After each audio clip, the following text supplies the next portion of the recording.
வணக்கம். நம்ம இதுக்கு முன்னாடி செஷன்ஸில் MRP1, MRP2 வியூவில் இருக்கக்கூடிய பேராமீட்டர்ஸ் பற்றி டிஸ்கஸ் பண்ணோம்.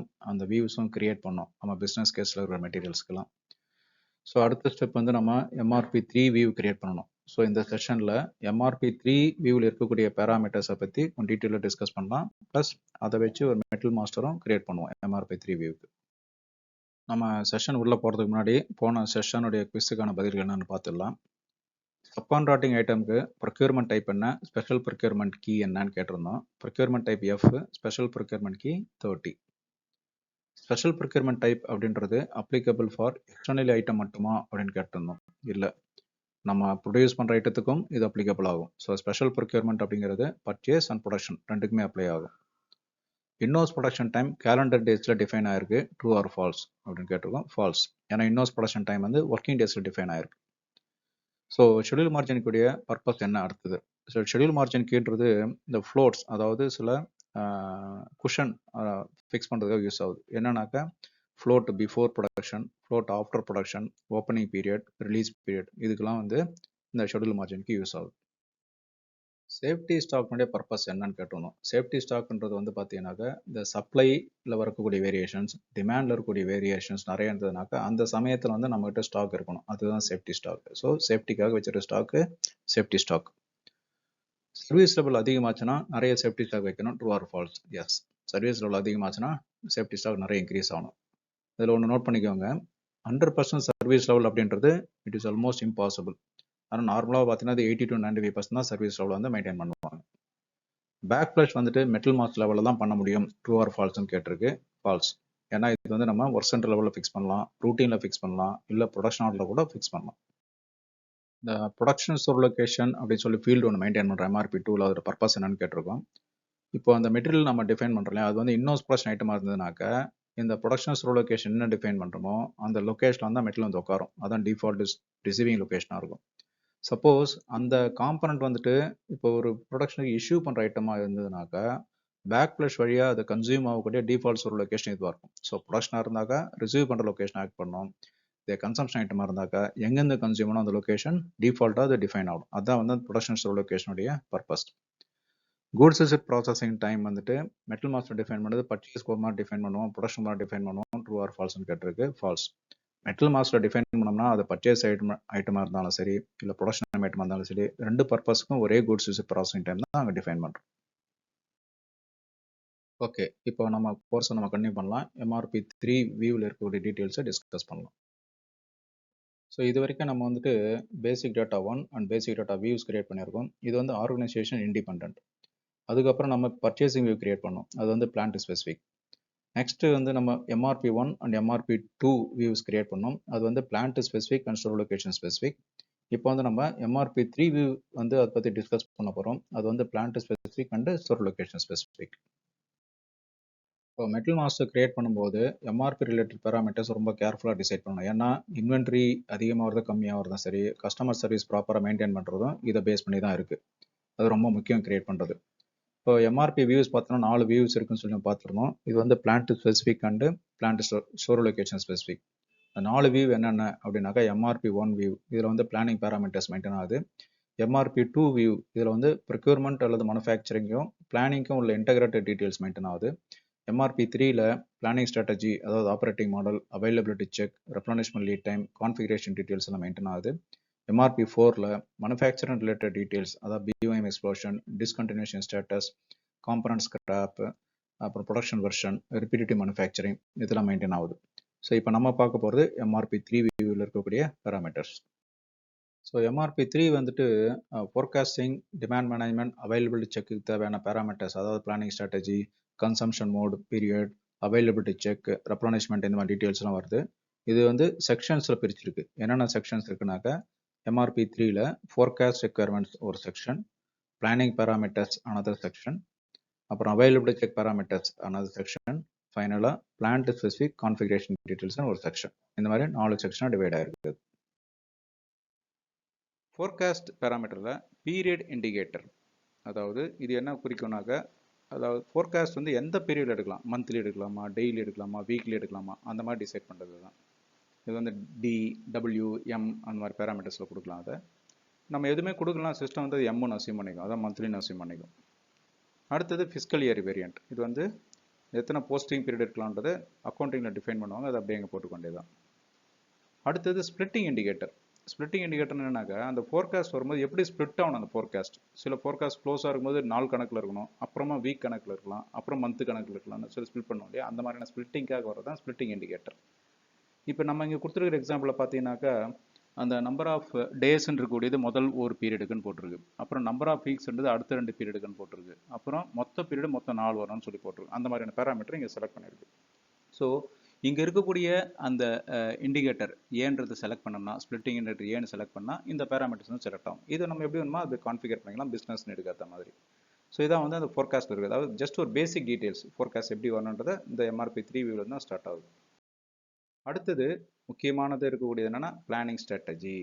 பிளானிங் பேராமீட்டரில் வரக்கூடிய முதல் ஃபீல்டு பிளானிங் ஸ்ட்ராட்டஜி. இதுதான் வந்து ஒரு மெட்டீரியல் வந்து மேக் டு ஸ்டாக்காக இருக்கணுமா, மேக் டு ஆர்டராக இருக்கணுமா, அசம்பிள் டு ஆர்டருமா டிஃபைன் பண்ணுறது தான் இங்கே வருது. அதாவது ஸ்ட்ராட்டஜி 10, ஸ்ட்ராட்டஜி 20, ஸ்ட்ராட்டஜி 40, 50ன்ற மாதிரி different kind of planning strategy use பண்ணுறோம். ஸோ இதை பேஸ் பண்ணி தான் நம்ம மாடலே உள்ள டிஃபைன் பண்ணோம், பிளானிங் மாடலே இருக்கும் அதில். இது ரொம்ப முக்கியமானது. இது இதை பற்றி நிறைய டீட்டெயிலாக பார்க்க போகிறோம். அந்த டீட்டெயிலாக பார்க்குறதுக்கு முன்னாடி ஜஸ்ட் ஒரு பேசிக் அண்டர்ஸ்டாண்டிங். அதாவது டிமாண்ட் மேனேஜ்மெண்ட், சேல்ஸ்ன்னு வரக்கூடிய டிமாண்ட் மேனேஜ்மெண்ட்டும் பிளானிங்கும் வந்து எப்படி கஸ்டமர் ரெக்குயர்மெண்ட் அலைன் பண்ணுறன்றது த்ரூ பிளானிங் ஸ்ட்ராட்டஜி தான்.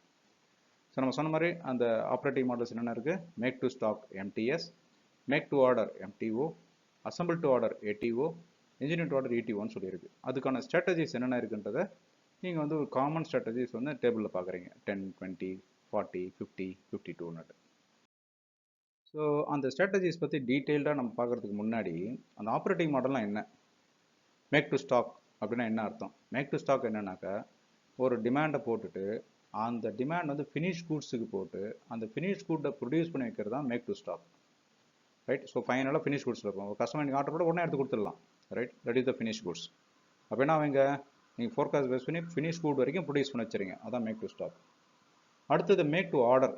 மேக் டு ஆர்டர் வந்து கஸ்டமர் ஆர்டர் இருந்தால் தான் ஆக்டிவிட்டியை ஸ்டார்ட் பண்ணுறோம், அதான் மேக் டு ஆர்டர், ரைட். அது வரைக்கும் எதுவும் ஆக்டிவிட்டி இருக்காது.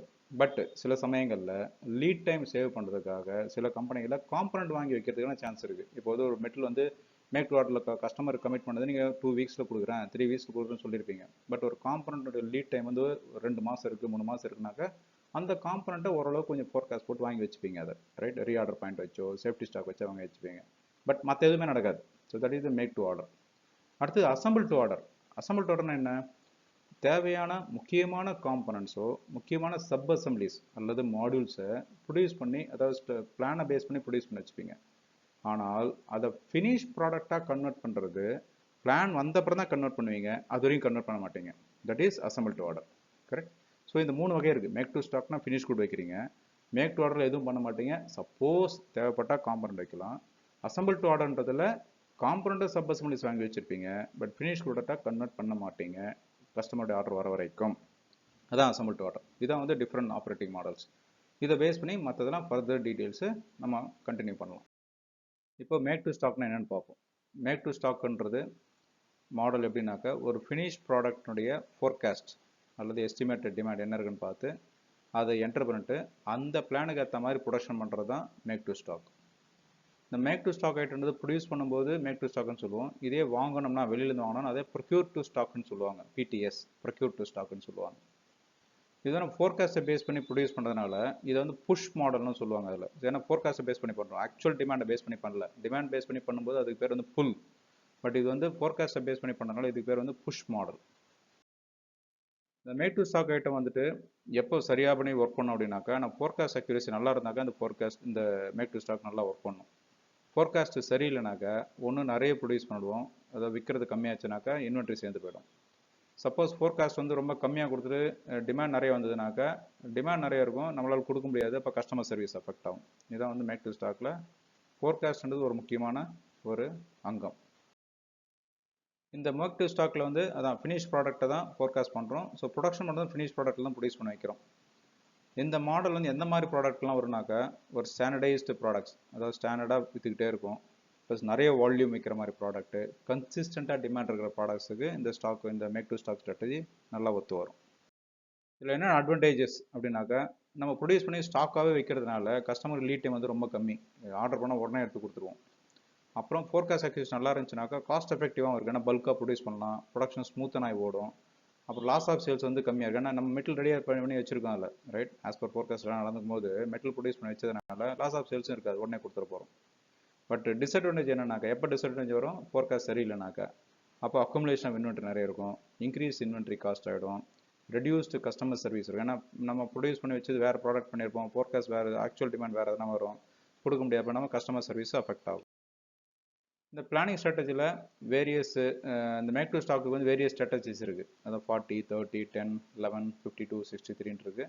அதில் டிமாண்ட் மேனேஜ்மெண்ட் எதுக்கெல்லாம் அப்ளை ஆகும், ப்ரொக்யூர்மெண்ட் பிஃபோர் சேல்ஸ், அதாவது சேல்ஸுக்கு முன்னாடி சிலதெல்லாம் பண்ணுவாங்க, அது எதுக்கு அப்ளை ஆகுது, சேல்ஸ் ஆர்டர் வந்து எதுக்கெல்லாம் அப்ளை ஆகுது, ப்ரொக்யூர்மெண்ட் வந்து சேல்ஸுக்கு அப்புறம் நடக்கும், அதாவது ஆஃப்டர் சேல்ஸுக்கு தான் ப்ரொக்யூர்மெண்ட் நடக்கும். அதுக்கப்புறம் வந்துட்டு கூட்ஸ் இஷ்யூ டெலிவரி எப்போ நடக்குது அப்படின்றதெல்லாம் இந்த டேபிளில் வந்து போட்டிருக்கோம். அதில் இது வந்து நீங்கள் ஆப்ரேட் பண்ணி பார்க்கும்போது தெளிவாக தெரிஞ்சுப்பீங்க. இது 3 ஸ்ட்ராட்டஜி 10, 11 அண்ட் 40 பற்றி டிஸ்கஸ் பண்ணுவோம். அந்த டிஸ்கஷன் முடிச்சுட்டு அப்புறம் வந்து இதை பார்த்தீங்கன்னாக்கா இது இன்னும் கிளாரிட்டி உங்களுக்கு இருக்கும். மேக் டு ஸ்டாக்கில் ரொம்ப காமனாக யூஸ் பண்ணக்கூடிய ஸ்ட்ராட்டஜி 10. இது வந்து நெட் ரெக்யர்மெண்ட் பிளானிங்னு சொல்லுவாங்க. இதில் இந்த ஸ்ட்ராட்டஜி வந்து ஒரு மாஸ் ப்ரொடக்ஷன், ரிப்பீட்டிவ் மேனுஃபேக்சரிங் அந்த மாதிரி ஒரு மாஸாக ப்ரொடியூஸ் பண்ணும்போது, ப்ளஸ் வந்து ஒரு பிளானை பேஸ் பண்ணி ப்ரொடியூஸ் பண்ண போகிறோம். ஸ்டாக் வந்து சேல் ஆர்டர் வரதுக்கு முன்னாடியே நம்ம ப்ரொடியூஸ் பண்ணி வைக்கணும் அப்படின்ற சுச்சுவேஷனில், அப்புறம் வந்து ப்ரொடக்ஷன் நல்லா ஸ்மூத்தாக போகணும், கெப்பாசிட்டி யூட்டிலைசேஷன் நல்லா இருக்கணும், எஃபிஷியன்சி நல்லா இருக்கணும் சுச்சுவேஷனில் make to stock strategy apply ஆகும். MRP 3 வந்து ஸ்ட்ராட்டஜி 10 போட்டு ஒர்க் பண்ணோம்னாக்கா இந்த ஸ்ட்ராட்டஜி நல்லா ஒர்க் பண்ணும்.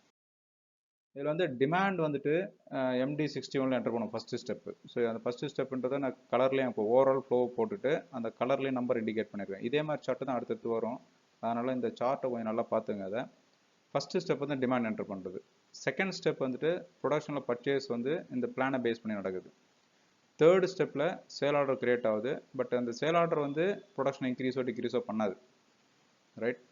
அப்புறம் கூட்ஸ் இஷ்யூ வந்து ப்ரொடியூஸ் பண்ணி ஸ்டாக்கில் வச்சிட்டோம், எவ்வளோ வாங்கி ஸ்டாக்கில் வச்ச அப்புறம் ஃபோர்த்து ஸ்டெப்பில் அந்த மெட்டல் வந்து இன்வாய்ஸ் பண்ணுறோம். அது இன்வாய்ஸ் பண்ணும்போது தான் டிமாண்ட் வந்து குறையும். அந்த டிமாண்ட் வந்து எந்த வீக்கில் குறையும், எவ்வளோ எப்படி குறையுன்றது வந்து அந்த கன்சம்ஷன் மோடு அந்த கன்சம்ஷன் பீரியட் அப்படின்றத பொறுத்து இருக்கும். இது என்னன்றது நம்ம பின்னாடி செஷனில் பார்க்கலாம். அப்புறம் பிளானிங் ஸ்ட்ராட்டஜி 11, ஆனால் அது வந்து கிராஸ் ரெக்யர்மெண்ட் பிளானிங். 10 வந்து நான் பார்த்தோம் நெட் ரெக்யர்மெண்ட் பிளானிங், இது கிராஸ் ரெக்யர்மெண்ட் பிளானிங். இது நார்மலாக again repetitive manufacturing plus inventory வந்து செக் பண்ணாமல் கண்டினியூஸாக ப்ரொடியூஸ் பண்ண சொல்கிற மாதிரி. வேறு எக்ஸாம்பிள் என்னன்னாக்கா ஒரு சிமெண்ட் மேனுஃபேக்சரிங் இண்டஸ்ட்ரி இருக்குது, இல்லை ஸ்டீல் மேனுஃபேக்சரிங் இண்டஸ்ட்ரினா மாதம் ப்ரொடியூஸ் பண்ணிட்டே இருப்பாங்க. அவங்க ஸ்டாக் பற்றிலாம் கவலைப்பட மாட்டாங்க, என்ன பிளான் வந்து ப்ரொடியூஸ் பண்ணிட்டே இருக்கணும். அப்போ போய் ஸ்டாக் இன்வென்ட்ரி பார்த்து இதில் பேலன்ஸ் பண்ணி பண்ணதெல்லாம் சரி வராது. அதனால் அப்போ வந்து இந்த ஸ்ட்ராட்டஜி நல்லா யூஸ் ஆகும். இது வந்து MRP 3 ஸ்ட்ராட்டஜி குரூப் 11 போட்டு ஒர்க் பண்ணோம்னாக்கா நல்லா ஒர்க் பண்ணணும். அடுத்து இது ப்ராசஸ் எப்படி இருக்குது அப்படின்னாக்கா, ஸ்டெப் 1ல் அகெயின் டிமாண்ட் என்டர் பண்ணுறோம். ஸ்டெப் 2ல் production is carried out based on the plan. Step 3ல் சேல் ஆர்டர் போடுறோம்.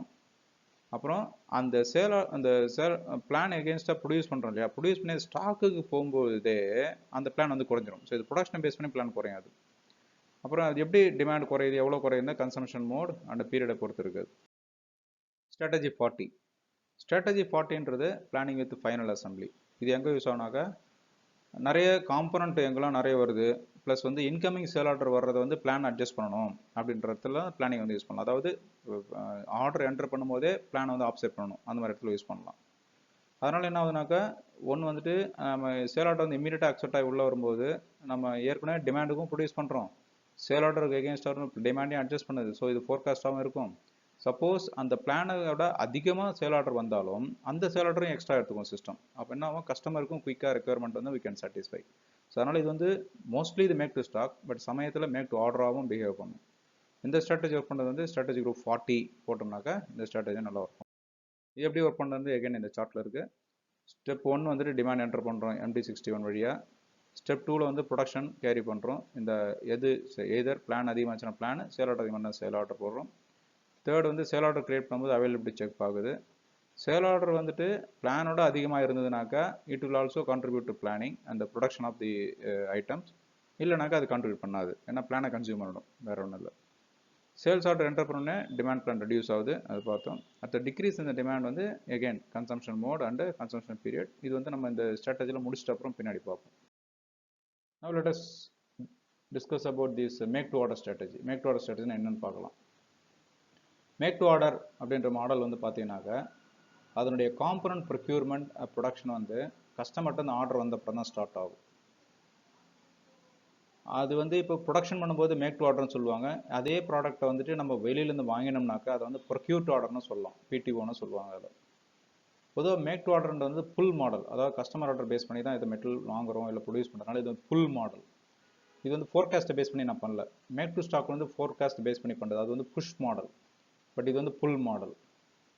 அதே சமயத்தில் மேக் டு ஆர்டராக இருந்தாலும் இதில் லீட் டைம் சேவ் பண்ணுறதுக்காக இதனுடைய ரா மெட்டீரியல், அதாவது லாங் லீட் டைம் இருக்கக்கூடிய ரா மெட்டீரியல் அல்லது காம்பனண்ட்டை நம்ம முதலே நம்ம அப்ராக்சிமேட் ஒரு ஃபோர்காஸ்ட்டை பேஸ் பண்ணி வாங்கி வச்சோம்னாக்கா, இது ரொம்ப லாங் லீட் டைம் இருக்கிறத லீட் டைம் வந்து கன்சிடரபிள் அமௌண்ட் வந்து குறைக்கலாம். இல்லை எம்டி ஒன்றனால எல்லாமே நம்ம வந்து ஆர்டர் பண்ண அப்புறம் தான் வாங்கணும் அவசியம் கிடையாது.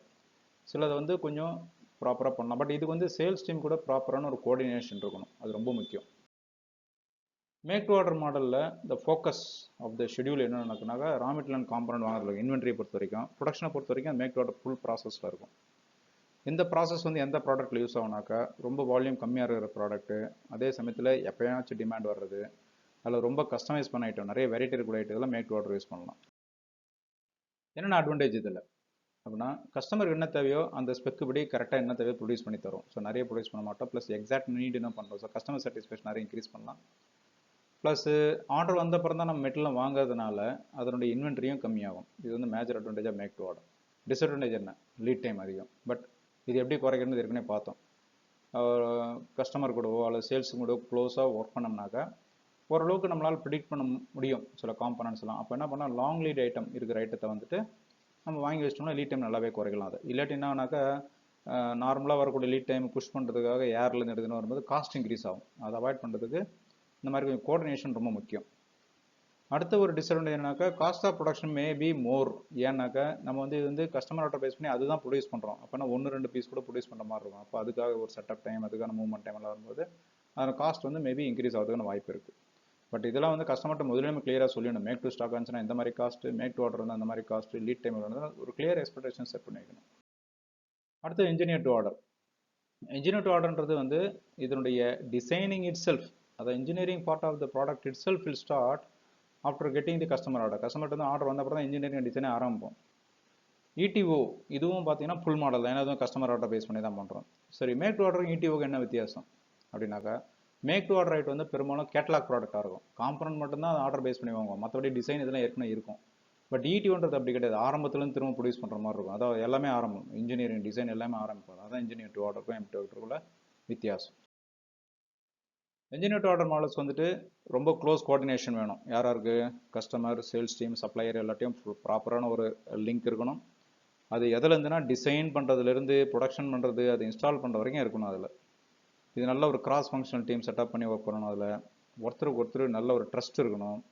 அந்த ப்ராப்ளத்தை வந்துட்டு ப்ராப்ளமாக டிஸ்கஸ் பண்ணணும். ஒரு இண்டிவிஜுவலை போய் ப்ளேம் பண்ணுற மாதிரி இருக்கக்கூடாது. ப்ராப்ளத்தை ப்ராப்ளமாக டிஸ்கஸ் பண்ணணும். மியூச்சுவல் சப்போர்ட், டெக்னிக்கல் இஷ்யூஸ் எதனா வந்தாலோ இல்லை வேறு என்ன சாஃப்ட் ஸ்கில் இஷ்யூஸ் வந்தாலோ ஒருத்தருக்கு ஒருத்தர் டெக்னிக்கலாக சப்போர்ட் பண்ணுற மாதிரி இருக்கணும். அதில் இடிஓ மாடலில் நம்ம இன்ஜினியரிங் அதெல்லாம் வந்துட்டு முதலேருந்து ஸ்டார்ட் பண்ணுற மாதிரி தான் பண்ணுறோம் சொல்லியிருந்தோம். அதில் இது எதுக்கு வந்து சரியாக சூட் ஆகும் அப்படின்னாக்கா, ஹைலி கஸ்டமைஸ்டு ப்ராடக்ட்ஸ், அதாவது என்ன கஸ்டமர் தேவை அது எக்ஸாக்டாக அதுக்கு வேணும், ஒரு பர்டிகுலர் ப்ராஜெக்ட் சைட்டில் இந்த ப்ராடக்ட் வேணும் அப்படின்னும் போது வரும்போது தான் இந்த வந்து இன்ஜினியர் டு ஆர்டர் வரும். ப்ளஸ் ரொம்ப காம்ப்ளெக்ஸான இருக்கிற ப்ராடக்ட்ஸ், இல்லாட்டி கேட்டலாம் கொடுத்துடலாமே, காம்ப்ளெக்ஸ் ப்ராடக்ட்ஸ் வந்து இன்ஜினியர் டு ஆர்டருக்கு ஒத்து வரும். இன்ஜினியர் டு ஆர்டர் சேலஞ்சஸ் என்ன இருக்குது அப்படின்னாக்கா, என்கொயரியிலிருந்து அதை டிசைன் பண்ணுற டைமில், இன்ஜினியரிங் டைமில், ப்ரொடக்ஷன் டைமில், போய் இன்ஸ்டால் பண்ணுற டைம் எல்லாத்துலேயும் க்ளோஸான ஒரு கோஆர்டினேஷன் கரெக்டாக இருக்கணும். இதுக்கு வந்து ட்ரஸ்ட்டு நிறைய இருக்கணும். அண்ட் ஆல்சோ அதனுடைய பிளானிங் வந்து ப்ராப்பராக பிளான் பண்ணணும். அதனுடைய ரிசோர்ஸஸ் என்ன அவைலபிளாக இருக்குது, ரிசோர்ஸ் கன்ஸ்டன்ட் என்ன இருக்குது, நம்மகிட்ட இருக்கிற ஸ்கில்ஸ் என்ன, அது ஒருத்தர் வந்து பண்ணும்போது அதனுடைய டிபெண்டன்சிஸ் என்ன இருக்குது, அதாவது ஸ்கில்னுடைய டிபெண்டன்சி, மெஷின் டிபெண்டன்சி, மற்றெல்லாம் எப்படி இருக்குது. அப்புறம் வந்து டிசைன் வந்து ஒரு கொலாபரேட்டிவ் ஒர்க் பண்ணணும். அதாவது இப்போ கஸ்டமர்கிட்ட ரெக்யர்மெண்ட் இருந்தாக்கா நேராக டிசைன் டீம் போயிடுச்சுன்னு கிடையாது. அதில் இன்பிட்வீன் சப்ளை செயின் இன்வால்வ் ஆகணும், ஆப்ரேஷன் இன்வால்வ் ஆகணும், ப்ரொடக்ஷன் இன்வால்வ் ஆகணும். எல்லாரும் சேர்ந்து ஒரு கொலாபரேட்டிவ் டிசைனாக ஒர்க் பண்ணணும் அதில். அண்ட் நிறைய ரிவிஷன்ஸ் தேவைப்படலாம் அதில். ஏன்னா வந்து கஸ்டமர் வந்து ரெக்யர்மெண்ட் மாற்றிட்டே இருக்கலாம். அப்போ வந்து the should be accommodated with proper suppliers. So suppliers should be highly flexible with less lead டைமாக இருக்கிற மாதிரி இருக்கணும். And make to order, engineer to ஆர்டருக்கு வந்து பெரும்பாலும் பிளானிங் ஸ்ட்ராட்டஜி 20 தான் யூஸ் பண்ணுறோம். இதில் எப்படி ப்ராசஸ் பண்ணுறோம், சேல் ஆர்டர் உள்ள என்டர் பண்ணுறோம். அது எம்ஆர்பி எம்பிஎஸ் ரன் பண்ணாக்கா அது வந்து பிளான் ஆர்டராக கன்வெர்ட் ஆகும் அல்லது பர்ச்சேஸ் ரிக்வெஸ்டாக கன்வெர்ட் ஆகும். அதை பேஸ் பண்ணி ப்ரொடக்ஷன் அல்லது பர்ச்சேசிங் நடக்கும். அது வந்து ஸ்டாக்கில் வந்து ஸ்பெஷல் ஸ்டாக் போய் இண்டிகேட்டர் அப்படின்றத போய் உட்காரும். அப்புறம் அதை இன்வெஸ்ட் பண்ணிங்கனாக்கா சேல் ஆர்டர் வந்து சர்வீஸ் பண்ணிடுவோம். அசம்பிள் டு ஆர்டர் அப்படின்னு என்னன்னாக்கா இது வந்து make to stock and make to order model mix தான் அது. இதில் வந்து காம்பனன்ட்ஸ் ஒரு ப்ராடக்ட்டை ப்ரொடியூஸ் பண்ணுறதுக்கான காம்பனன்ட்ஸை முதலே ஃபோர்காஸ்ட்டை பேஸ் பண்ணி வாங்கி கையில் ஸ்டாக்கில் வச்சுருவோம். அப்புறம் அந்த ஃபைனல் ப்ராடக்ட்னுடைய அசம்பிளி அல்லது ஃபினிஷ் ப்ராடக்ட்டை ப்ரொடியூஸ் பண்ணுறது வந்துட்டு கஸ்டமர் ஆர்டர் வந்த அப்புறம் தான் ஸ்டார்ட் பண்ணுவோம், லைக் எம்டிஓ. ஸோ ஏடிஓங்கிறது ஒரு புஷ் அண்ட் புல் மாடல். ஏன்னா production procurement of component sub assemblies வந்து ஃபோர்காஸ்ட்டை பேஸ் பண்ணி பண்ணுறோம். பட் ஃபைனல் அசம்பிளி வந்து வரக்கூடிய கஸ்டமர் டிமாண்டை பேஸ் பண்ணி தான் அப்போ தான் செய்கிறோம் அதை. ஸோ அதனால் ஒரு பக்கம் புஷ், இன்னொரு பக்கம் புல். இந்த ஏடிஓன்றது வந்து சில கம்பெனி பில்ட் டு ஆர்டர்னு சொல்லுவாங்க அல்லது மேக் டு ஆர்டர்னு சொல்லுவாங்க. பட் இதுதான் எக்ஸாக்டாக மேக் டு ஆர்டர் கிடையாது, முதல்ல அது புரிஞ்சுக்கணும். ஓகே, இந்த ஆப்ரேட்டிங் மாடலோட சக்ஸஸ் என்ன இருக்குது அப்படின்னா கண்டினியூஸாக இன்வென்ட்ரி ஆஃப் காம்பனன்ட்ஸ் எல்லாம் சரியான அளவில் இருக்கா, சரியான டைமில் இருக்கா, சரியான மிக்ஸில் இருக்கான்னு பார்த்துட்டே இருக்கணும். சப்ளையர்ஸ் வந்துட்டு நல்லா ஃப்ளெக்சிபிளாக ரொம்ப சப்போர்ட்டிவாக இருக்கணும். ஏன்னா லீட் டைம் திடீர்னு தேவைப்பட்டால் கம்மியாக தேவைப்படும், இல்லை திடீர்னு குவான்டிட்டி கொஞ்சம் இன்க்ரீஸ் தேவைப்படும், திடீர்னு கொஞ்சம் கம்மி தேவைப்படும். அப்போலாம் அவங்க நிறைய சப்போர்ட் பண்ணணும். அதே சமயத்தில் உள்ள இருக்கக்கூடிய இன்டர்னல் ப்ரொடக்ஷன் கெப்பாசிட்டியும் தேவையான அளவுக்கு கையில் இருக்கணும். இந்த சக்ஸஸ் ஃபேக்டர் வந்து ரொம்ப முக்கியம். இது 3 பாயிண்ட்டும் இந்த ஏடிஓ வந்து நல்லபடியாக ஒர்க் பண்ணுறதுக்காக. அசம்பிள் டு ஆர்டர் மெத்தடில் the focus of planning and scheduling இது வந்து ரா மெட்டீரியல் அண்ட் காம்பனன்ட்ஸை பேஸ் பண்ணியிருக்கு. ஸ்டாக்ஸ் வந்துட்டு அந்த ஸ்டேஜில் தான் வச்சுருப்போம், லைக் காம்பனன்ட்ஸ் அல்லது சப் அசம்பிளி ஸ்டேஜில். ஃபைனல் ப்ரொடக்ஷன் வந்துட்டு கஸ்டமர் ஆர்டர் பேஸ் பண்ண நடக்குது. ஏடிஓ வந்து எந்தெந்த மாதிரிலாம் நல்லபடியாக ஒர்க் பண்ணும் அப்படின்னாக்கா கஸ்டமைஸ்ட் அண்ட் ஹை வால்யூம் ப்ராடக்ட்ஸுக்கு ஒர்க் பண்ணும். Modular based product like laptops, அதாவது உள்ளே இருக்கக்கூடிய மெமரி வேறு சைஸில் இருக்குது, ஸ்பீடு வேறு ஸ்பீடில் இருக்குன்ற லேப்டாப்லாம் வந்து வேறு காம்பினேஷனில் பண்ணுவோம் அதை. ஸோ அதனோட காம்பனெண்ட்லாம் ரெடியாக வச்சுருப்பாங்க. கஸ்டமர் என்ன ஆர்டர் பண்ணால் சமயத்தில் அதை கரெக்டாக அசம்பிள் பண்ணி கொடுத்துருவாங்க.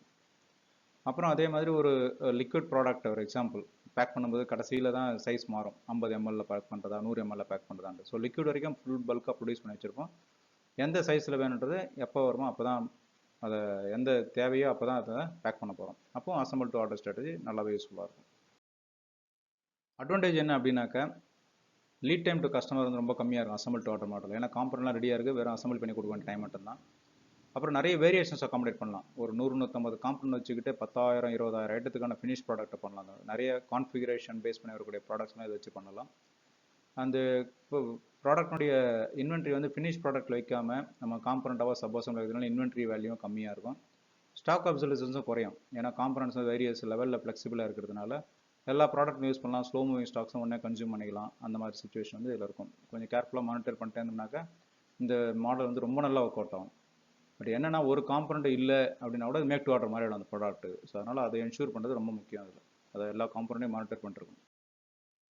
இந்த மாடலுக்கு பிளானிங் ஸ்ட்ராட்டஜி 50 ரொம்ப யூஸ்ஃபுல்லாக இருக்கும்.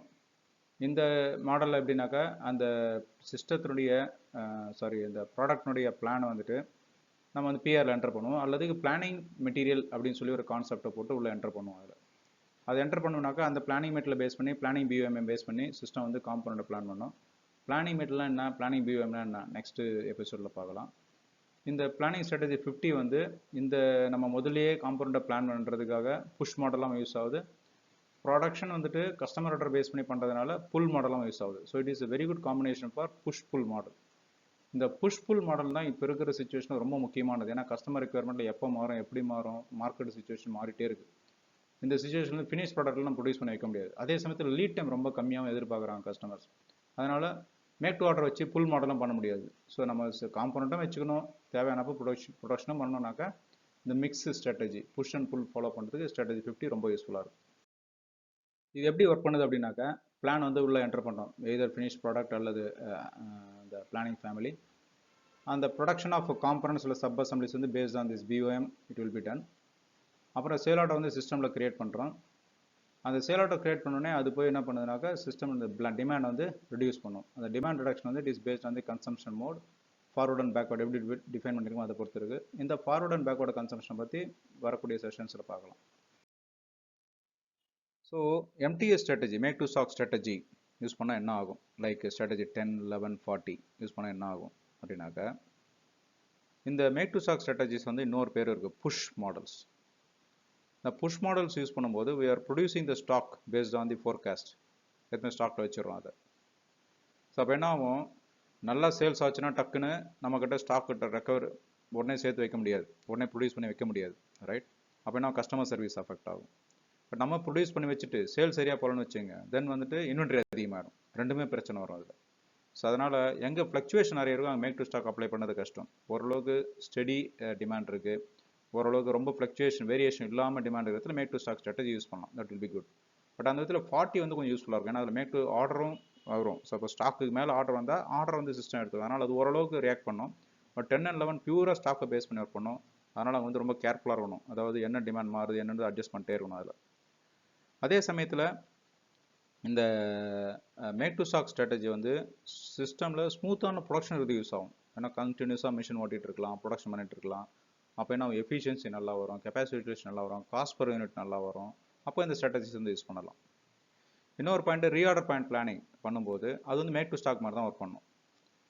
பட் என்னன்னா அப்போ வந்து பிளானிங் ஸ்ட்ராட்டஜி நம்ம என்ன போகிற மாதிரி சிஸ்டம் எடுத்துக்காது. System will consider only the reorder point, அங்கே என்ன ஃபீல்டில் யூஸ் பண்ணுறோம் வேல்யூ அதை எடுத்துக்கும். அப்புறம் லாட் சைஸில் எஃப்எக்ஸ்ன்னு போட்டோம்னா ஃபிக்ஸ்ட் ஆர்டர் குவான்டிட்டி எடுத்துக்கும், இல்லை மேக்ஸிமம் லாட் சைஸ் போட்டால் மேக்ஸிமம் ஸ்டாக் என்ன போகிறோமோ அதை எடுத்துக்கும். மற்றபடி வேறு எதையும் எடுக்காதாங்க. ஓகே, ஈவன் சேஃப்டி ஸ்டாக் கூட கன்சிடர் பண்ணாது. Make to order model use பண்ணோம்னாக்கா சிஸ்டம் வந்து ஃபுல்லாக புல் மாடல் அந்த ஸ்டைலில் வந்துடும். அப்படின்னா ஃபுல்லாக புல் மெத்தட் வச்சோம்னாக்கா சிஸ்டம் வந்து it will become so stressful. அது எங்கே பார்த்தாலும் டிமாண்ட் வர உடனே ப்ரொடியூஸ் பண்ணால் ரொம்ப கஷ்டம். அது சிஸ்டம் ரொம்ப ப்ரெஷர் அதிகமாகிடும். அதே சமயத்தில் எம்டிஓ பண்ணும்போது நம்ம டிமாண்ட் ஃபோர்காஸ்ட் என்டர் பண்ண முடியாது சிஸ்டத்தில், ஏன்னா it is based on pure order. At the same time demand forecast நமக்கு கொஞ்சம் தேவைப்படும். எதுக்காக? ஒரு long term planning, plant machinery equipment இதெல்லாம் பண்ணணும்னா தேவைப்படும். லாங் டேர்ம் காம்பனன்ட்ஸ் வேணும்னாக்கா நமக்கு தேவைப்படும் இந்த ஃபோர்காஸ்ட். அப்போ என்ன செய்யணும், அந்த மாதிரி காம்பனன்ட்ஸை மேக் டு ஸ்டாக் மெத்தடில் ஸ்டாக் பண்ணி வச்சிடணும். ஒன்று அது தனியாக ஸ்டாக் போட்டு வச்சுக்கலாம், இல்லை ஒரு கான்செப்ட் பிளானிங் டெவலப்மெண்ட்னு ஒரு கான்செப்ட் பின்னாடி எக்ஸ்பிளைன் பண்ண போகிறேன், அதை யூஸ் பண்ணியும் காம்பனன்ட் கொஞ்சம் ஸ்டாக் வைக்கலாம். அதில் ரீஆர்டர் பாயிண்ட்டை பேஸ் பண்ணி ஸ்டாக் வைக்கலாம். இப்போ இந்த மாதிரி ஸ்டாக் வைக்கிறதுக்கு சேல்ஸ் ரெப்ரஸன்டேட்டிவ்ஸ் அல்லது சேல்ஸ் மேனேஜர்ஸ் என்ன பண்ணால் கஸ்டமர்கிட்ட க்ளோஸ் கோஆர்டினேஷன் இருக்கணும். அப்போ கஸ்டமர்கிட்ட வந்து இனிஷியல் டிசைன் ஸ்டேஜில் வந்து ப்ராடக்ட் வரும்போதே அவங்க என்ன பண்ணணும், ஓகே கஸ்டமர் இதை பண்ண போகிறாரு, நமக்கு சில கீ காம்பனன்ட்ஸ் தான் தேவைப்படும், வாங்கி வச்சுங்கிற மாதிரி பிளானிங் அலர்ட் கொடுத்து வைக்கணும். கொடுத்தாங்கன்னா ஒரு லாங் லீட் ஐட்டம்ஸ் அட்லீஸ்ட் வாங்கி வச்சிடலாம், ரைட்? ஏன்னா அது வந்து ரொம்ப முக்கியம். அதே சமயத்தில் மேக் டு ஆர்டர் அல்லது இன்ஜினியர் டு ஆர்டர் யூஸ் பண்ணோம்னாக்கா என்ன லீட் டைம் இருக்கும், எப்போ நம்ம ப்ராடக்ட் கொடுக்க முடியாது, ரொம்ப தெளிவாக கஸ்டமருக்கு எக்ஸ்பெக்டேஷனை செட் பண்ணணும், ரைட்? சும்மா ஒரு ராங் எக்ஸ்பெக்டேஷன் கொடுத்துட்டு அது அடுத்த மாதமே ப்ராடக்ட் வரும்னு சொல்லிட்டு 2 மாதம் ஆச்சுன்னு வச்சுங்க, கண்டிப்பாக கஸ்டமர் டென்ஷன் ஆக தான் செய்வாங்க. So you to to the right thing. So you to set the expectation the right way. அடுத்தது ஏடிஓ மாடல். ஏடிஓ மாடல்ன்றது வந்துட்டு அசம்பிள் டு ஆர்டர். அப்படின்னாக்கா ஃபினிஷ் ப்ராடக்ட் வந்துட்டு கஸ்டமர் ஆர்டர் வந்தால் தான் பண்ணுவோம், காம்பனண்ட் ரெடி பண்ணி வச்சு. இதுக்கு பேர் புஷ் புல் மெத்தட். இந்த மெத்தடில் என்னன்னாக்கா நம்ம காம்பனண்ட்டை மட்டுமே ஸ்டாக் வைக்கிறதுனால இன்வென்ட்ரி வேல்யூ நம்ம குறையும், ஃபினிஷ் ப்ராடக்ட்டை ப்ரொடியூஸ் பண்ணி வைக்கல. அடுத்தது ஃபினிஷ் ப்ராடக்ட்டை கன்வெர்ட் பண்ணாதனால காம்பனன்ட்ஸ் வந்து கையில் ஸ்டாக்ல இருக்கு இல்லையா, ஸோ அதை வந்து இன்னொரு ப்ராடக்ட் கூட யூஸ் பண்ணிக்கலாம். ஒரு காம்பனண்ட் வச்சு நம்ம ப்ரொடியூஸ் பண்ணுறோன்னு வச்சுக்கலாம், அந்த ப்ராடக்ட் போய் லாக் ஆகிடுது. அதே லாக் ஆகாமல் தனியாக காம்பனண்ட் வச்சுருந்தோன்னு வச்சுங்க, அப்போ என்ன பண்ண இன்னொரு ப்ராடக்ட்டும் யூஸ் பண்ணலாம். அது ஸோ ஃப்ளெக்சிபிலிட்டி நிறைய வரும், கஸ்டமர் சர்வீஸ் இன்க்ரீஸ். ஸோ இதுக்கு வந்து இன்வென்ட்ரியும் குறையுது, கஸ்டமர் சர்வீஸும் இம்ப்ரூவ் ஆகுது. That is the push pull method. Push pull method வந்து டிஸ்ட்ரிபியூஷன் சென்டர் வைக்கலாம், ஃபேக்ட்ரியில் வைக்கலாம். பட் அது வந்து சரியான பாயிண்ட்டை செலக்ட் பண்ணி சரியான இடத்துல வைக்கணும்.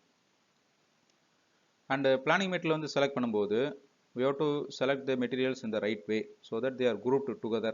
அது வந்து ப்ராப்பரான ஸ்டேஜில் இருக்கணும்.